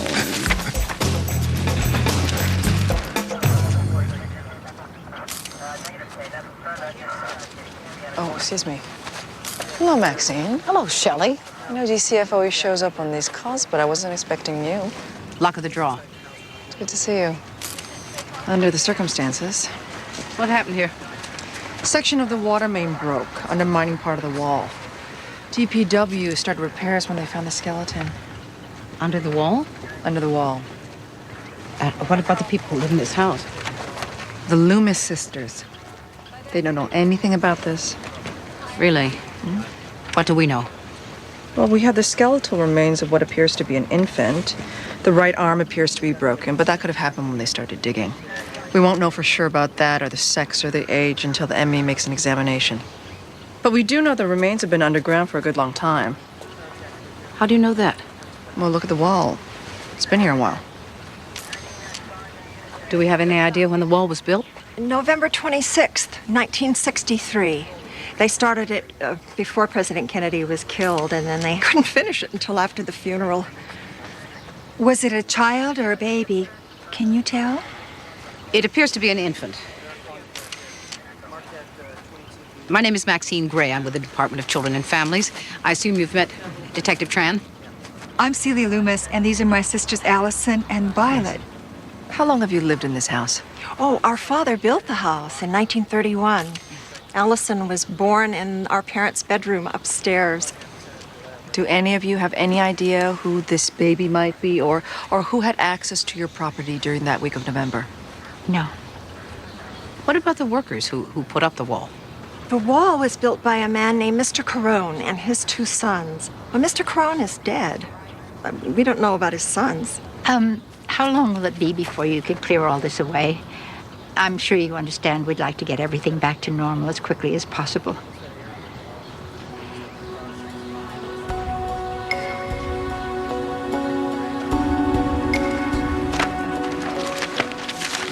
Carlton Bates is accused of stealing a car and, while intoxicated, driving that car into a group of people, causing the death of 3 of them. Mr. Clark, what are the state's intentions? Your Honor, the state has been made aware of facts that complicate the situation. Complicated in what way? Judge Gray, we feel there is cause for you to recuse yourself. There might be the appearance of impropriety. Has this defendant previously appeared before me? No, Your Honor.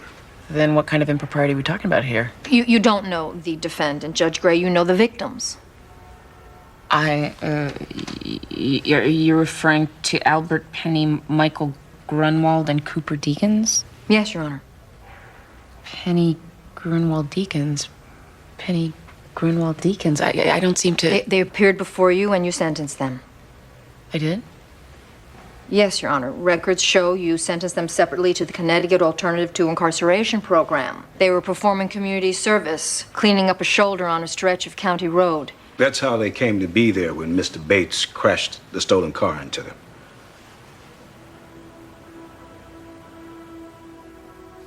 Oh, well, you're right. I shouldn't hear this case. Mr. Van Exel, Yes, Judge Gray. recess. 15-minute recess.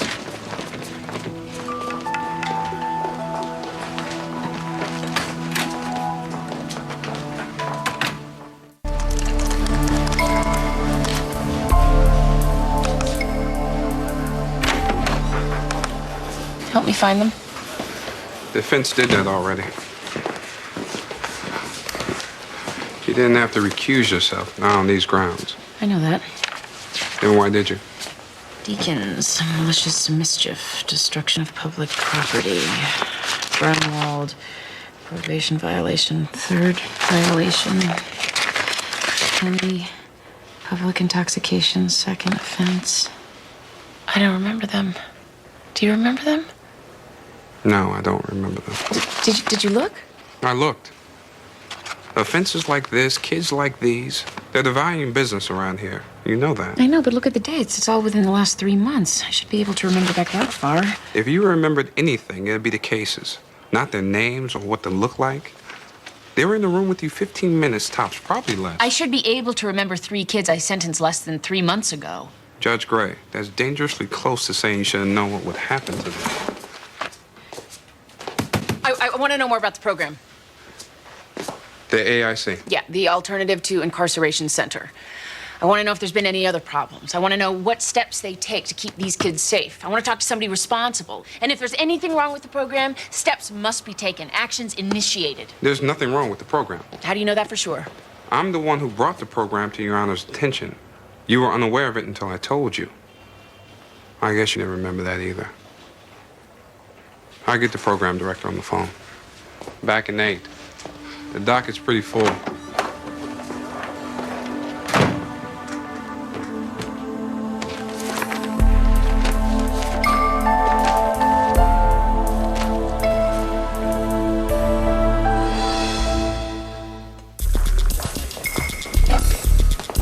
The Loomis sisters are what they used to call spinsters. Well, I suppose it's an improvement over old maids. Well, their father died in Germany during the war.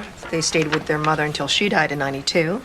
Now they live on a collection of pensions and insurance policies, minding their own business, keeping their lawn trimmed. And they don't have a clue how a baby came to be buried in their backyard 38 years ago. We'll learn all about that now thanks to the broken water main. Well, this is one less thing for you since this isn't a DCF matter anymore. No, it's not. Well, I better get going. Yes. Talk soon. Of course. Shelley, you're right. Without other children involved, this is no longer a DCF matter, but do you mind if I keep my Orion? Maxine, you're welcome to ride shotgun on whatever I do. Why this one? When you do something like that, you're trying to bury much more than a body. And I don't understand how a person can do that. Well, you and I do have this sort of estrogen rush hour deal going. Personally, I think it's a little more Hope and Crosby. What? Never mind. Come with me when I talk to them. Thank you.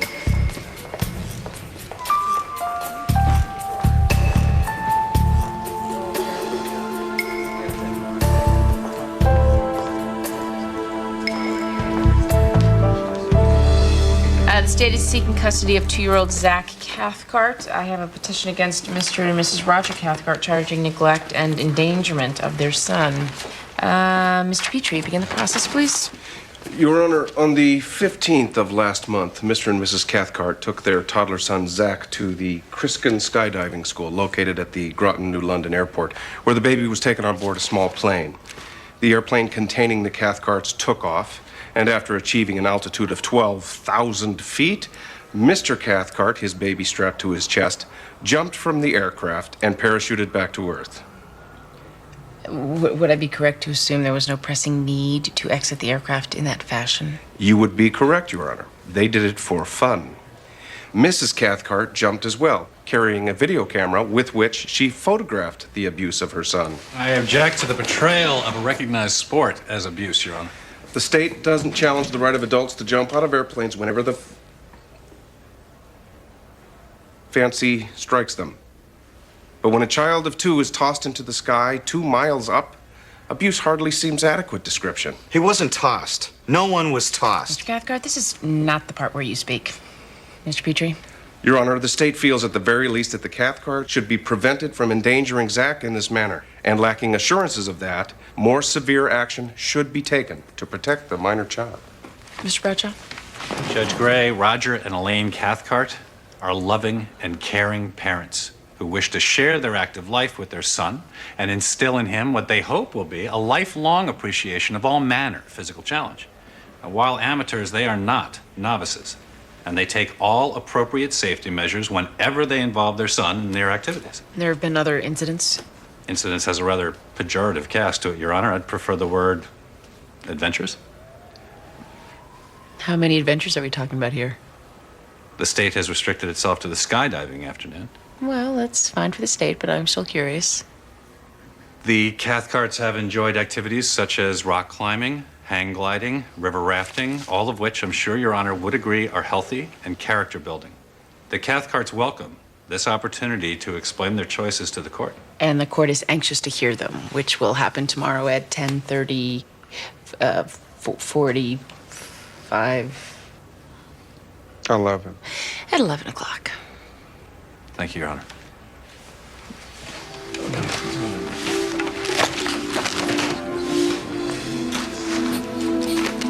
Don't hit me with the phone shovel. This is a very special shovel. It is a beautiful shovel. So I'm going to hit you in the head.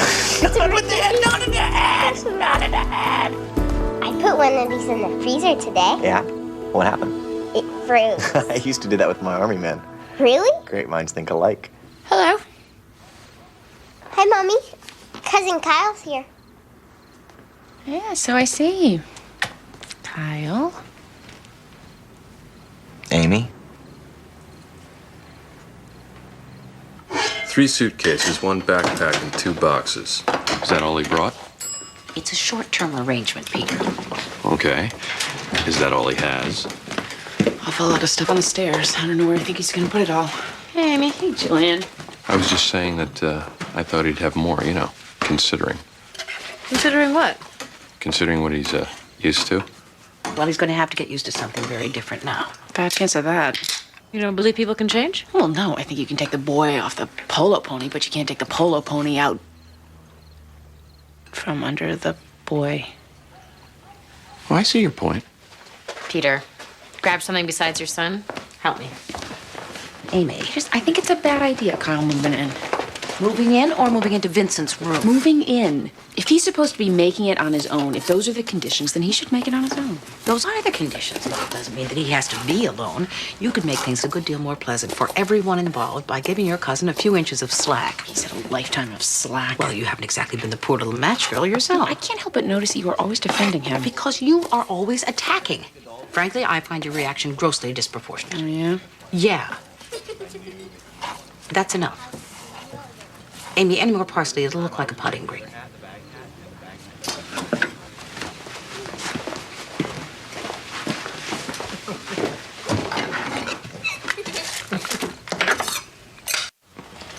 I just got to tell you, Peter, my personal experience, and that's all I have to go on, is that the Jaguar has taken a lot of unnecessary flack. Okay, for a long time, when it was just the Brits making it, it was for people who liked the mystery of not knowing whether their car was going to start on any particular morning. But that's just not the case anymore. I mean, it's got a lot more going on in terms of design and muscle than you would think. Something I never thought I'd say. I mean, it's a dad's sports car, but I was really impressed by what it could do. You should look into it, Peter. Well, you know, the sort of car we need is more... It's not about needing. It's about wanting. Nobody needs a Jag. That's the point. That's the reason they make the things. Mommy? You have to remember that your car I'll be back in a few minutes, sweetie. It's your social carapace. It's the plumage that tells the world your place in the pack. Are you an alpha male or just another litter mate in a minivan? And it can mark you for life. I know more than one poor soul still trying to live down the wrong graduation gift from the folks. Mr. Cathcart, when you jump with Zach, how do you secure him to you? We have a special rig. It's adapted from the harness the Coast Guard uses for helicopter rescues, and it's tested up to 800 pounds. How many free falls have you done? 83. And my wife has 70 jumps. Mr. Cathcart, does your son enjoy skydiving with you? I believe he does. I mean, he gets very excited every time we tell him that we're going up, and he's one big smile when we land.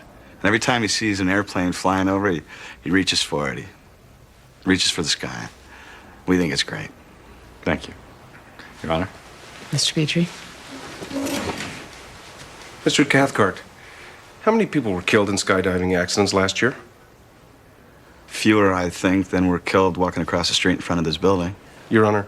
Yeah, Mr. Cathcart, if you have the information, answer the question properly. I'm sorry, Your Honor. I don't know how many. Sufficient to draw the conclusion skydiving is a dangerous activity? Well, the danger can be minimized. But danger remains. Yes, sir. And that's the point, isn't it? The danger. That's where the fun comes in. Your Honor. Yeah, Mr. Petrie, you only get to ask the questions. Let someone else answer them.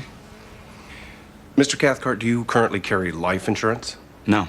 Family man like yourself? Why not? Well, I couldn't find anyone willing to write a policy. That's because of your lifestyle, isn't it? Well, they won't say that right to your face. Mr. Cathcart, as one of the people legally responsible for the safety of your son, how can you justify putting him in this danger? Well, I sign off on every detail. I coordinate with the jump leader pack to shoot, and I set up the minimum standards, which are above the recognized parameters. Judge Gray? Mr. Cathcart, you're not actually answering the question. What is your justification for putting your child at risk? Well, I think it's more fear than risk, Your Honor.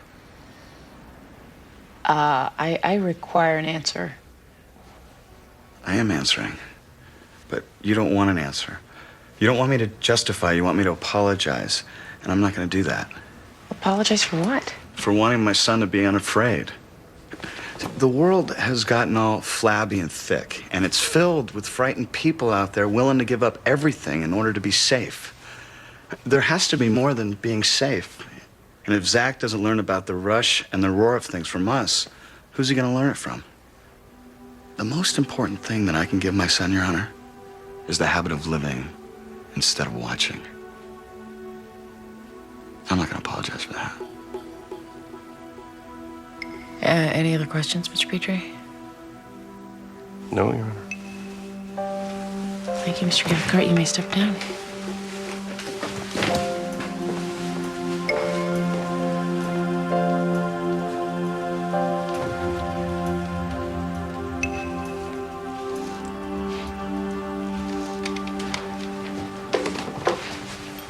Here you are.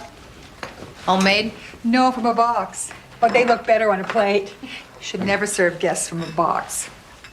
We were just talking about who else might have been around your house during that week. Oh, that was a terrible few days. Mother was in the hospital, and the three of us took turns staying with her. Allison was just getting over a terrible flu, so it was mostly Violet and me, and Violet wasn't much help. She was seeing a salesman at the time, a man named Mr. Starling. Oh, Mother didn't care for him at all, so I'm afraid with Mother in the hospital, she took it as some sort of a green light. Violet was a little wild. I love her, but she was. Violet said the work started on the wall the week President Kennedy was assassinated. That's right. Mr. Crone and his sons started on the Tuesday. On Thursday afternoon, I was practicing Bach. Oh, I find Bach very comforting. He makes you think that there's a certain order in things, and it isn't all the dog's breakfast. Allison came in complaining that the workmen were making too much noise. Then Violet comes running in the door. Did you hear? She'd been in the car with Mr. Starling when it came on the radio. Someone shot President Kennedy. We all said no.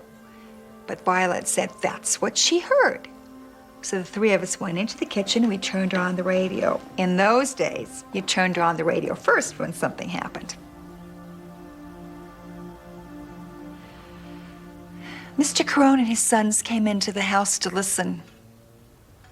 All of us in the kitchen, crying. Even before we knew he was dead. we were crying.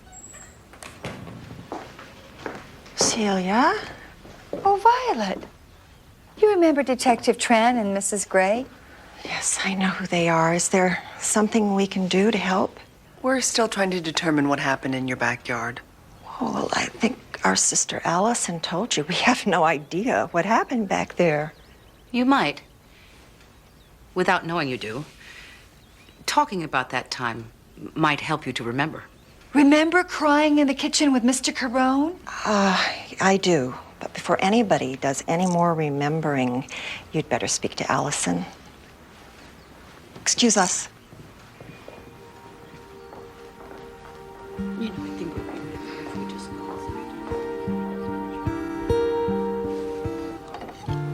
Cookie?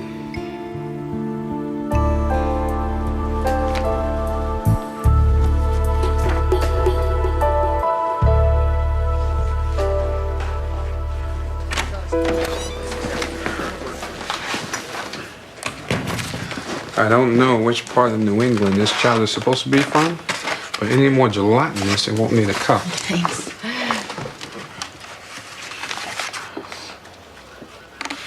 What's that? It's where those 3 boys were killed. It's the police report. What are you looking for? I'm not sure. Then how will you know if you find it? I want to know what happened. Well, if you want to know about the accident, the report will help. What else would I be looking for? Maybe you have some other questions. Such as? Why that part of the road, that particular day? Why those particular kids? As opposed to somebody else's? Well, why those kids is simple. It's because I sent them there. Look, I admit to feeling a little blindsided by this. A little. All right, more than a little. Look, one of the ways I do this job without going crazy is by being selectively armored. You expect things to come at you in a certain way. You get used to the rhythm of the blows and you learn to guard the vulnerable approaches. And this came in under the radar for me. I want to understand why. You can't understand something like this. At least not in the way I think you mean. Well, you gotta try. Otherwise, all you have is superstition. That's why I have the edge over you. I get to have faith. You're stuck with superstition.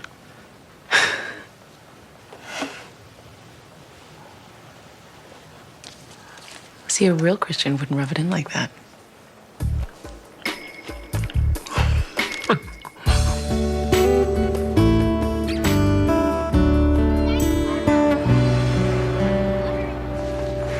I remember they sent us home from work the day Kennedy was shot. Oh, yeah, I remember my grandmother telling me about that. What? Answer your phone. Detective Tran? Yes. Thank you. Maxine, that was the medical examiner's office. The skeleton. It wasn't a full-term baby. There was a 30-week fetus buried under that wall. Maxine. Maxine, what?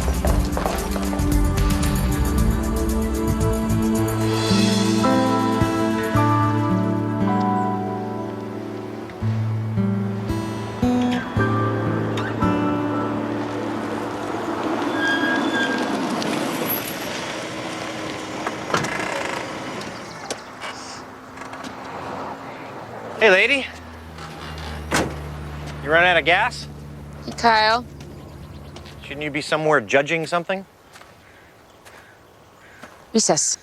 Oh, that explains why you're on the side of the road. What happened here?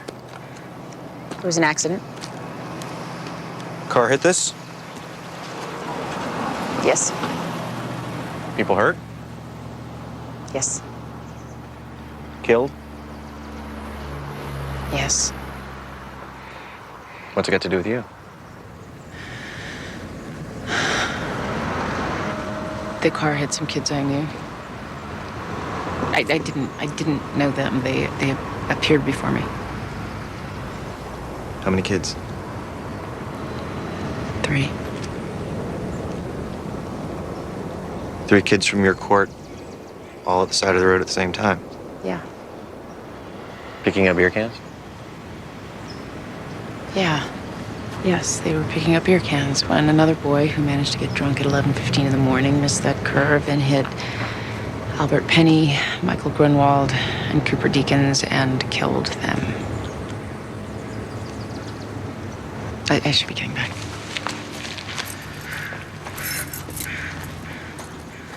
You do a lot of this? A lot of what? Following up on kids after you're finished with them. No, I don't do a lot of that. I mean, there are some you want to keep an eye on, cases you want to monitor, but not these 3. I don't even remember these 3. Not really, not distinctly.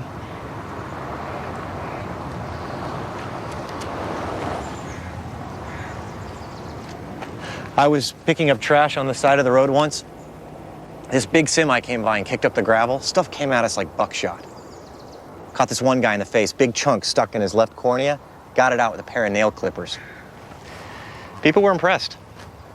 You and some guys by the side of the road. Right. Picking up beer cans? I've had occasion to help different municipalities on a couple of projects. Not a good use of my skills, but I wasn't given much choice in the matter. You end up where you end up. And how did you end up there? Do you know how difficult it is to get into rehab these days? While you're waiting, the court likes to know where you are, so they give you a nice orange jumpsuit and send you to county. It can get very colorful. I didn't know. Well, it's not like I go around advertising it. I just thought you might want to know that when you're in jail, you look forward to being on a crew like this. You get to be outside. See the sky. Maybe something cute going by in a sports car.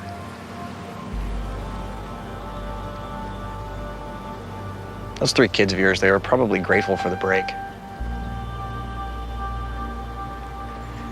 Well, frozen patties await. See you tonight. Hey, Kyle. It's not a Jaguar. No, it's not. But it has aspirations.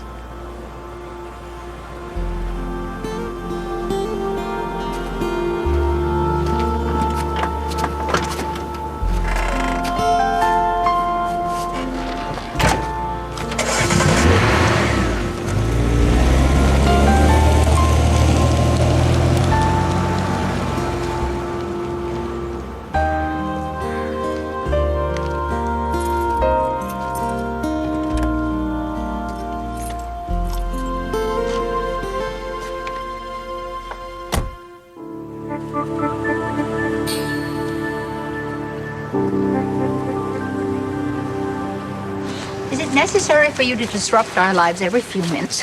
I am sorry, Miss Loomis, but Detective Tran has learned something you and your sisters might be interested to hear. The situation isn't what we thought it was.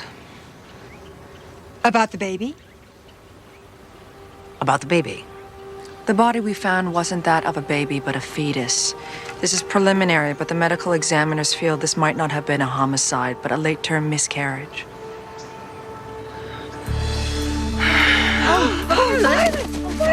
Oh, darling! Come on, sweetie! Let's help you. Come on, come on, come on. You are right! Oh, come on, let me help you. Here we go. You are right! Here we go. Come on, we'll get the coffee. Oh, my darling!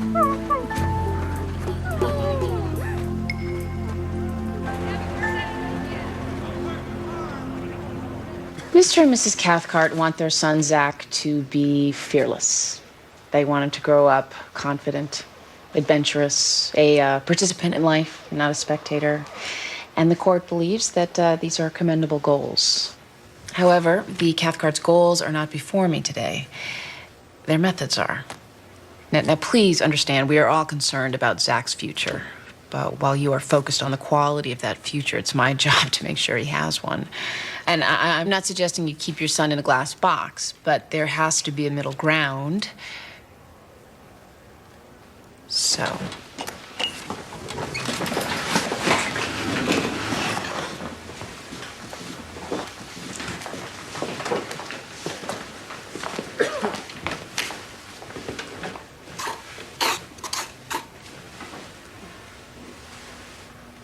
You must be this tall to ride. When Zach is as tall as this mark, you can take him on whatever adventures he likes. Until then, keep him away from rapids and parachutes. And if you play by the rules, I'm sure the state will withdraw its neglect petition. Yes, Your Honor. That's acceptable to us, Your Honor. Good. I'm denying the custody request. Danger and tragedy are not in such short supply that we need to go looking for them. You can't avoid misfortune, but only a fool would run out into a storm looking for lightning. The lightning will find you if it wants to.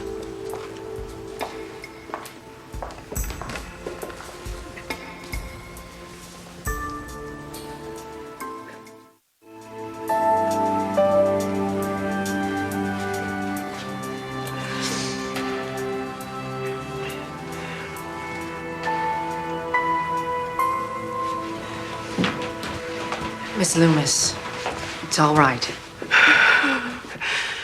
It isn't all right. I thought somebody killed her. She was dead when you found her? Yes. In the attic. Wrapped in towels. I went up to get blankets because it got cold and I found her. I don't know what I thought. Violet, this woman is from the police. Maybe you should be quiet. That's what I've been doing. Why did you bury the body? Because I was afraid. Afraid of what? Afraid of everything. We were all afraid that week. I thought somebody in this house killed a baby. I thought it was the end of the world. No one here would do a thing like that, Violet. Miss Loomis? Allison? You had been ill. Your sister said you had the flu.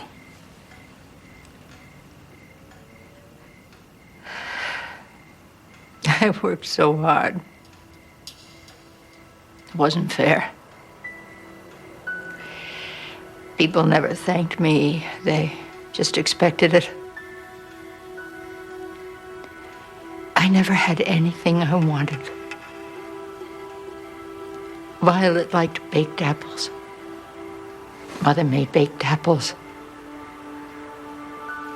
I hate apples. So I had to gag them down. It didn't matter. And all Celia cared about was the piano. She didn't care how the bills got paid. I was always the oldest one. It wasn't fair. So I kept it a secret. My secret was the only thing I had in this house that was mine.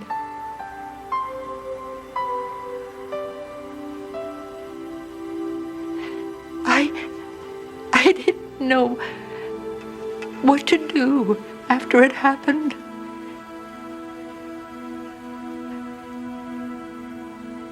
I kept her for a day. For a few days. And then, one day when I came home from work, I looked and she was gone. And for a moment I thought, oh, thank you, Jesus, it never really happened. But it had happened. I went downstairs to ask my sisters which one of them had found her. Maybe they both had, I didn't know. But when I saw them, I didn't know how to say it. And so I didn't ask them. And then I couldn't ask them.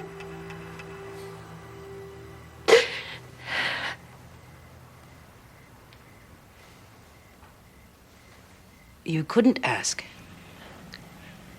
You couldn't ask? So you let this house fill up with silence. All these years. How could you do that? How could you allow that to happen? Oh, God, Violet, how you must hate me. Allison, I don't hate you. I could never hate you. No.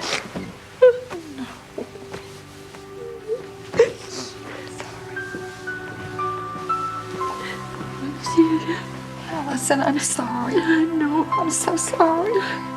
Concealment of delivery is a misdemeanor. I'm sorry. Misdemeanor. 38 years ago.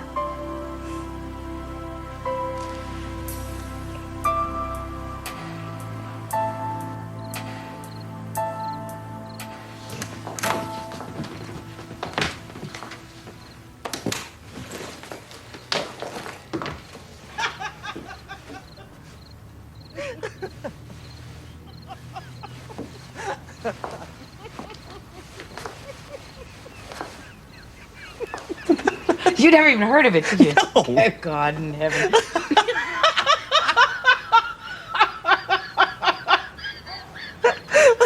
Oh, no. Hello? Amy. Big A. Join us. Mind if I stay upwind?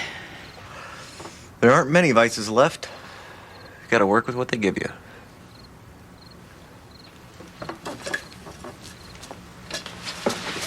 Ooh. Cookies. You made cookies? Kyle did. Well, Aunt Max lit the oven for me, but I sliced the sausage of pre-mixed dough.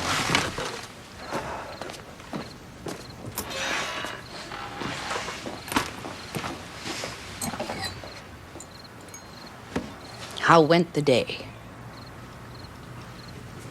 It was all right. It's a little rough out of the gate. I got better. I think I might have been wise today. Were you? I think. Yeah, I was. You were very good at what you do.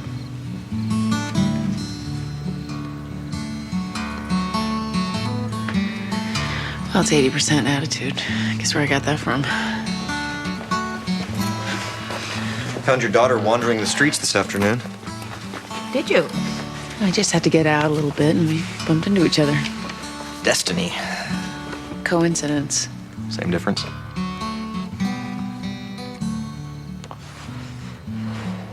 You get back to work okay? Yeah, I got back to work okay. Unfortunately, so did I. Well, who wants to talk about their day? I'll go first.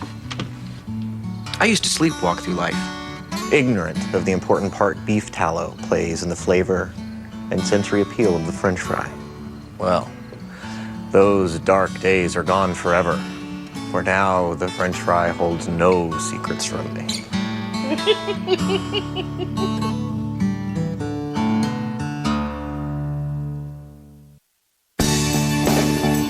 Coming up next on TNT's Prime Time in the Daytime, there's nothing but drama when a Wall Street executive is found murdered. All the drama of law.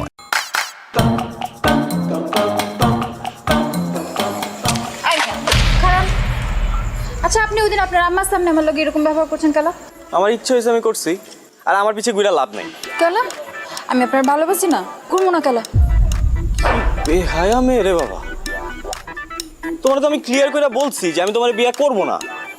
আরে আপনার আম্মাই তো আমার পছন্দ করছো, তো আপনি শাদি করবেন না কেলা? তাহলে তারই বিয়েটা করো। জি জি জি, আস্তাগফিরুল্লাহ, কি কইতাছেন? আমি আপনার আম্মারে কেলা শাদি করব? আমি তো আপনার শাদি করব। আর আপনি যদি আমার শাদি না করছেন তাহলে কয়ে দিলাম, ব্লেড দিয়ে আপনার নাম আমার হাতে লিখুন। তোমার যা ইচ্ছা তুমি তাই করো, আমি একদমই ভয় পাই না।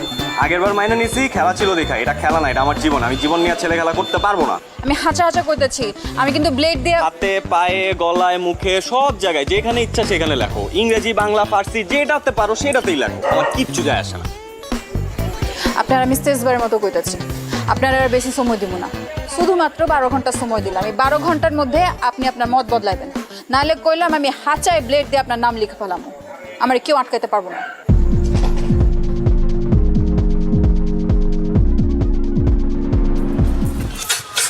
আরামসে তুমি সিগারেট টানো, বুঝে নাই শান্তিতে, আর ওদিক দিয়ে কাম সারছে।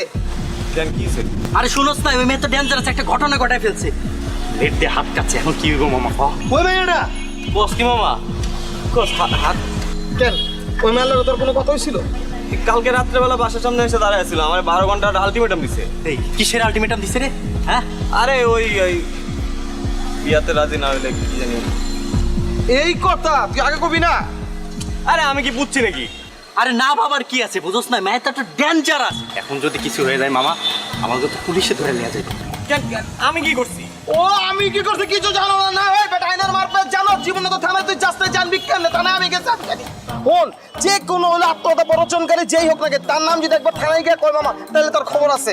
এখন তুই কি করবি তুই চিন্তা করে দেখ। কি করছে সব? এই লাইলি বাইচা আছে তো? হ্যাঁ শুনলাম, ও তো বাইচা আছে। কোন হসপিটাল আছে কো, আমি যাই একটু দেখা করে আসি। হসপিটালে যাই দেখা করে, হসপিটাল থাকলে এতক্ষণ তুমি চৈত্র শিকার ভিত্তা থাকলা, বুঝো নাই? আর তুমি যাই হয়তো বাসায় আছে। এই তুই কি ওর বাসায় যাবি? তুই যাবি মামা?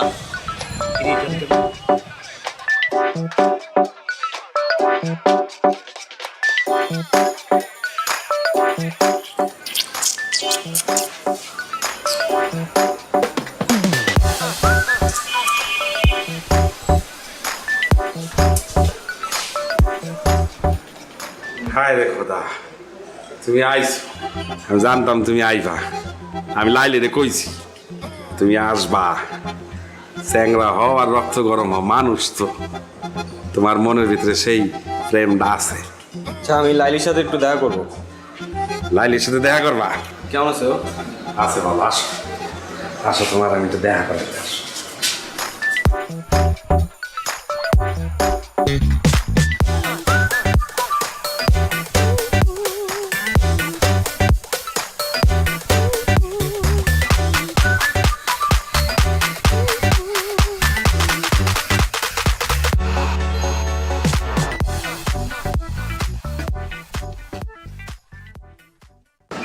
এইসব কি? প্লেট দিয়ে তোমার নাম লিখছি, বানান ঠিক আছে? একদম ঠিক আছে। কিন্তু কি বলো বাইক না, ভালো হয়েছে না? আমি কিন্তু লাইলিতে কইছিলাম যে লাইলি ছবি তুইলা ওরা পাঠাই দে। হয় কইছে যে না, কিছু জিনিস আছে এগুলো ছবি তুলে পাঠালে সঠিকভাবে দেখা যায় না, সামনাসামনি দেখতে হয়। এর লেগে তো এতক্ষণ ধরে তোমার জন্য অপেক্ষা করতেছি। এইসব পাগলামির কোনো মানে আছে? আছে না, তোমার আমি শাদি করব, তুমি আমার শাদি করবা, করবা না? এই তুমি কি আমার বলদ পাইছো? বলদ এই পাশে দাঁড়ানো লোকটার মতো। নীলা, তুমি আমার মামার নিয়ে কি করতেছো? আমি বলবো তুমি শুনবা। মানে এই যদি তোমার হাত কাটার নমুনা হয়, হ্যাঁ আমি জানলে আমি জীবনেও আসতাম না। আর যদি হাত সত্যি সত্যি কাটতাও তাও আসতাম না, কোনো লাভই হতো না। আমি তোমারে বিয়ে করব না। তোমার মতো মেয়ের সাথে শুধুমাত্র মজা নেওয়া যায়, বাড়ির বউ করা যায় না। তোমার মধ্যে ওই রকম কোনো এলিমেন্টই নাই। তুমি একটু বেশি বেশি করতেছো না? এই মাঝখান দিয়ে ঢুকে গেলেন? হ্যাঁ সাদে কি আপনার মাইনছে হাবলু কয়? এর লেগে আপনার হাবলু কয়। আর ঢুকছেন যখন, তখন আমারে না বুঝায় আপনার এই ড্রামাবাজ ভাগ্নিরে বুঝান। আমি ওরে বিয়ে করব না, আমি মরে গেলে ওরে বিয়ে করব না। মানে নিজের তো কোনো মান সম্মান নাই, পরিবারের মান সম্মানটা যদি খোয়াইতে না চাও তাহলে এসব বন্ধ করো। সবার সামনে অপমান করবো নাহলে। থাক ভাগ্নি, তুই কষ্ট পাইস না, হয় তোরা বুঝতে পারে নাই। আর যেদিন বুঝতে পারবো, ওই কান্দা বুক চাপলাইব, তখন বুঝবো যে কি জিনিস হারাইছি। তুই কান্দিস না ভাগ্নি, একদম কান্দিস না। তুই থাক, আমি আইতাছি, দেখতেছি।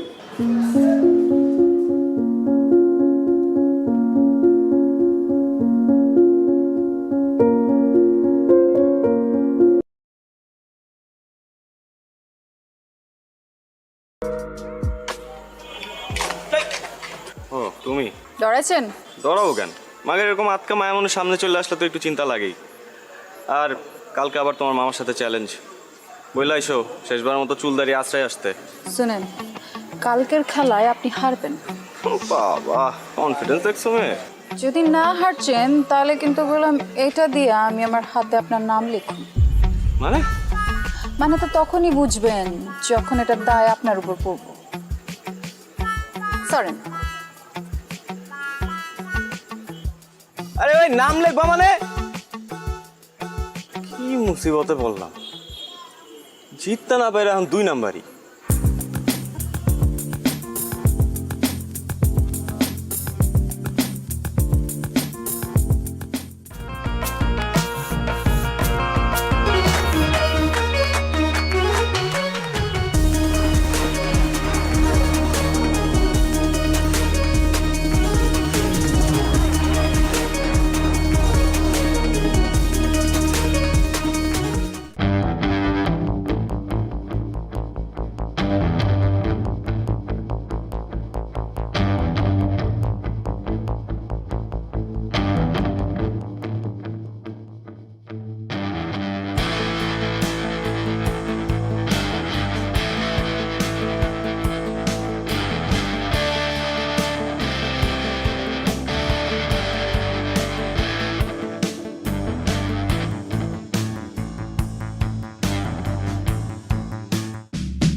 কি করতেছ? এটা কি করলি তুই মামা বলতো? শেষ পর্যন্ত ওই হাবলু মামার কাছে।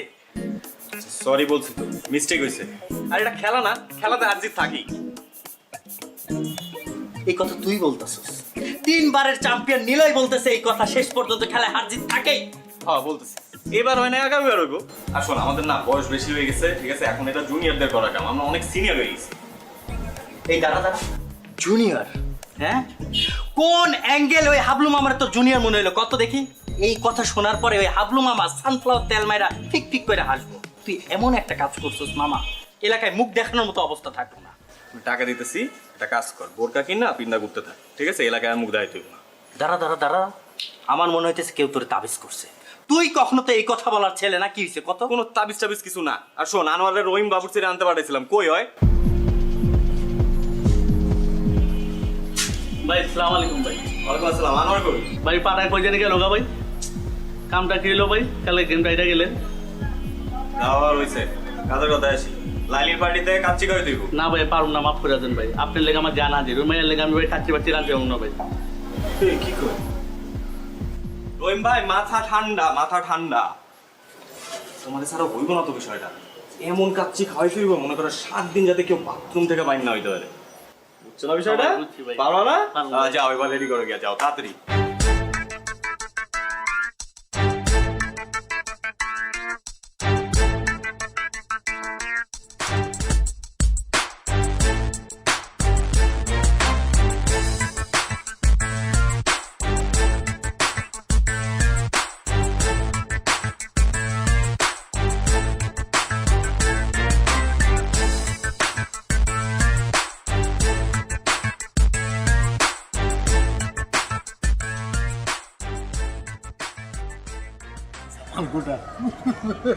একটু বড় খবর হইব।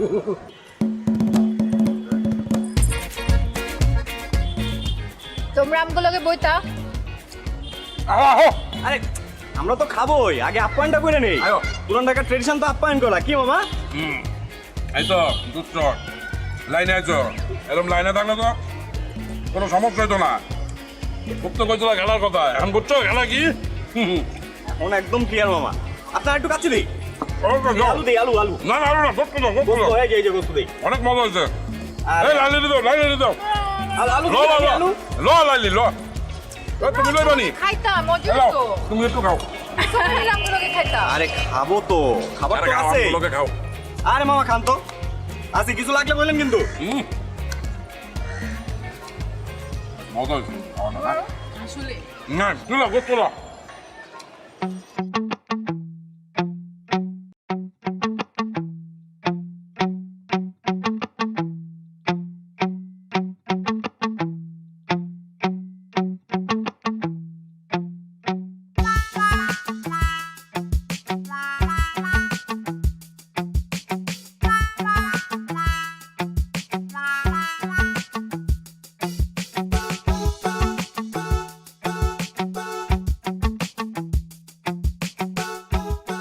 এইবার লইয়া কয়বার হয়েছে ভাই 5 বার তোমার এত করে কইছি যে একটু কম কম খাও মাগনা খাওন পাইলে হুদাই হামাম করে খাও দুলা ভাই আমি তো মাগনা খাওন খাই ভাই আমরা তো বাজিতে জিতছি আর আমি তো পরিমাণ মতোই খাইছি বিশ্বাস করেন দুলা ভাই আমি নিশ্চিত ওরা খাওয়ানোর মধ্যে কিছু মিশাইছে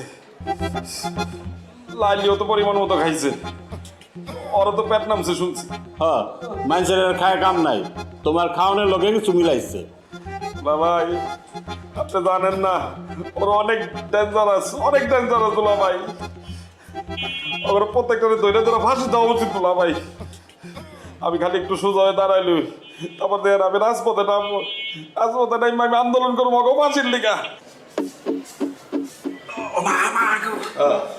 যাও তুমি তোমার কানে যাও আমি তোমার লেগে কেড়ে বয়ে থাকো আপনি একটু বহান ভাই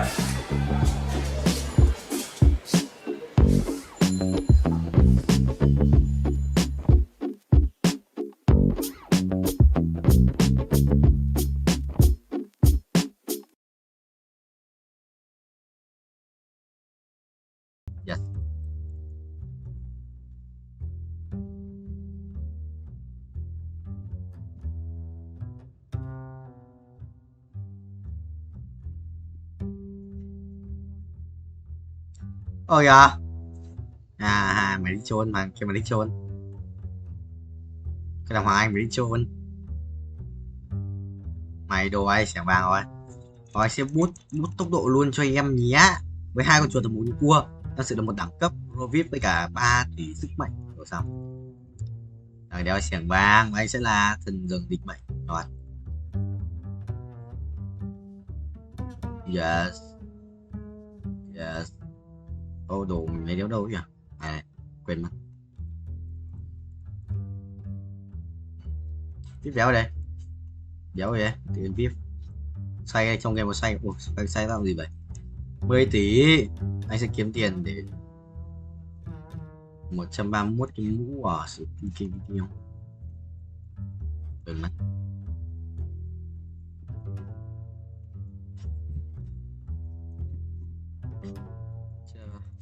Sáng trên cung mà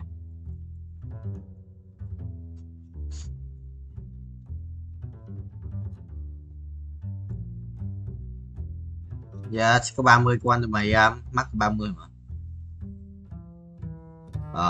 công mình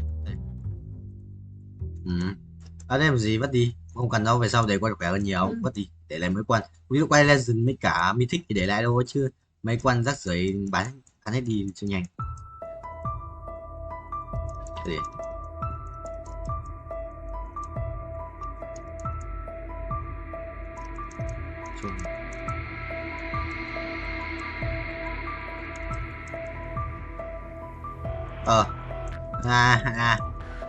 Cát. Nhưng mà phải có cam.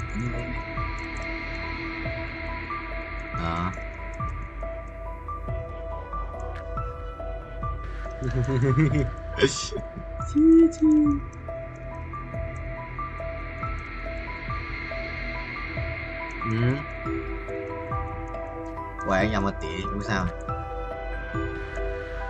Ngoan vậy.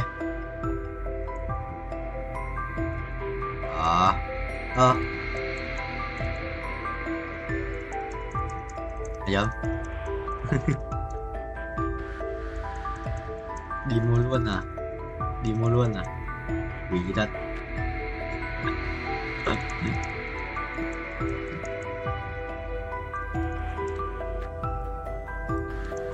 Quỷ luôn đây, vừa chơi một lốc. New.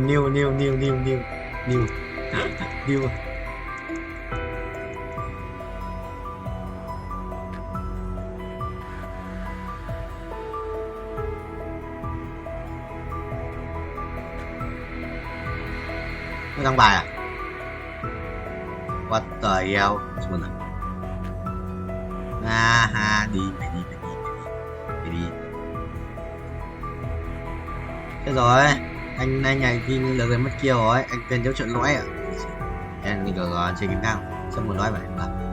Sao? Quan trọng, đủ lớn. Kinh khủng đấy. Tháng sau nhớ việc tôi bảo. Gì.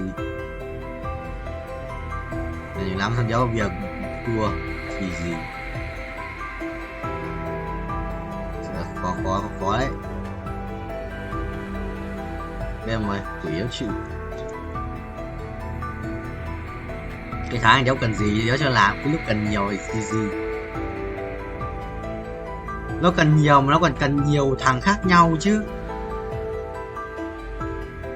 Nó cần nhiều thằng khác nhau nữa chứ. Nhưng mà cần nhiều thằng khác nhau nữa chứ không phải là nhiều như thằng giống nhau. 500 tiếng đâu gì sáng tiếp ra 500 tiếng đâu không mong nè lừa không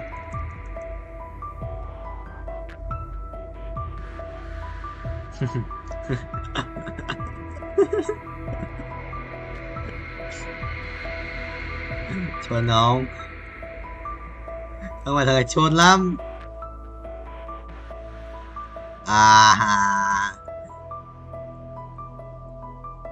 đúng rồi em. Yes.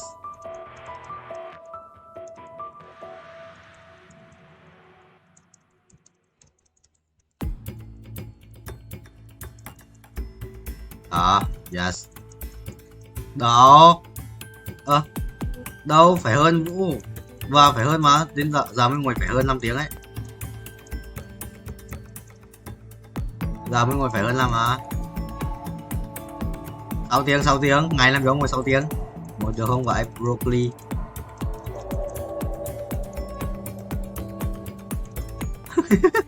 Phải chưa? Bao giờ đi du lịch? Phải chưa? Được không vậy? Ui, 3 ngày, gì, 15 tiếng một ngày. Đúng không? 17, 18, 19, một ngày du lịch từ đâu?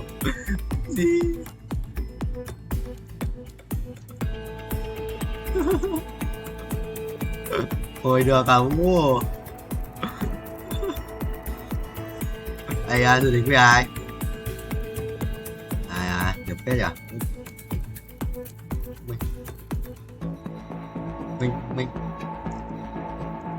Mình cũng từng ở Vũ, mình cũng từng. Có. Dạ.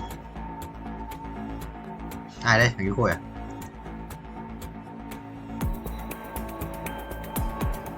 Có không? Chào em.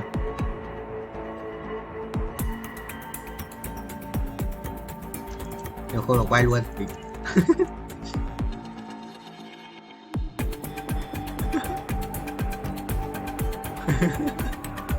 Tối mấy giờ mà tối mẹ bên này sẵn rồi cái gì? Đấy ôi. Tối mẹ bên này sẵn rồi à? Hay là nhà hôm nay quên làm đâu?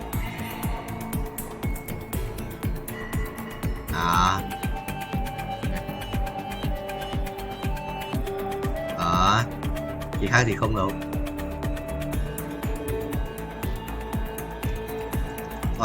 Đây cùng trường Cường à?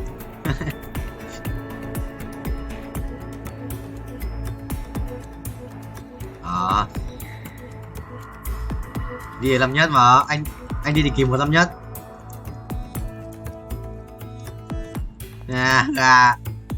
Mày thích không? Lại còn đi với cũ nữa gì chôn rồi.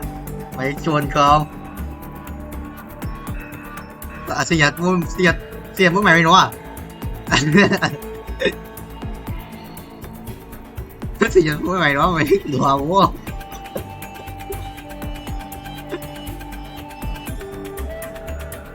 Chỉ tặng thôi.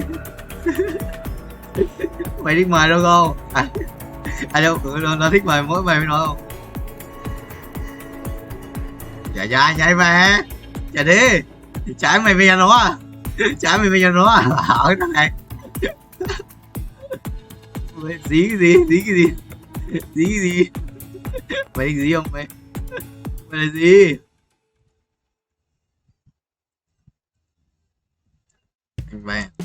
Anh bay cho quỷ không ơi. Này.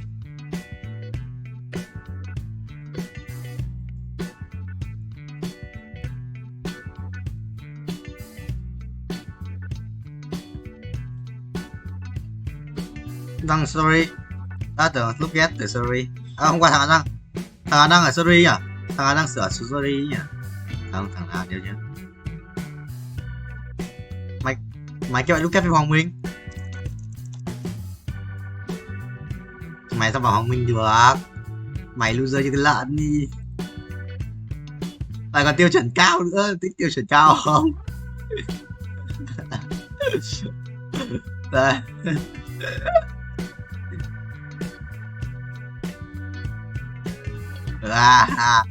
Mày tiêu chuẩn không cao. Về vào mày hay rất hay lọc gái, mày thích không? Mày rất hay vào lọc gái. Ai? What the hell?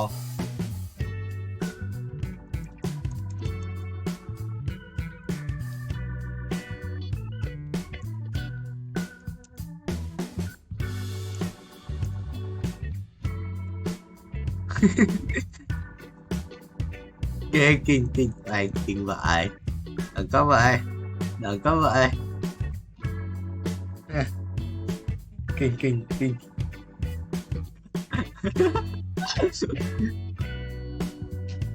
Hôm qua học đại học luôn không vậy? Quỷ. Bọn này cấp 3 đi học thêm nhà vẫn đi học thêm nhảy thêm á?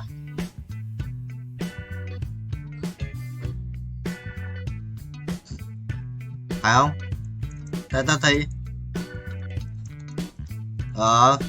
vẫn thế mà, vẫn là các phương pháp ấy thôi, chẳng qua mình vẫn thế, từ vựng thì mình thằng nào học nhiều thằng ấy có nhiều thôi.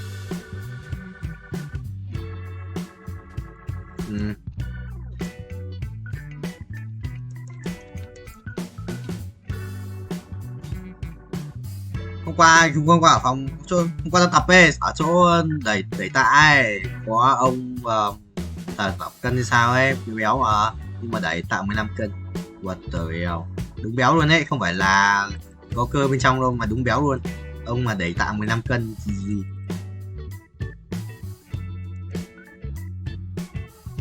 Thế à? Phải chấm.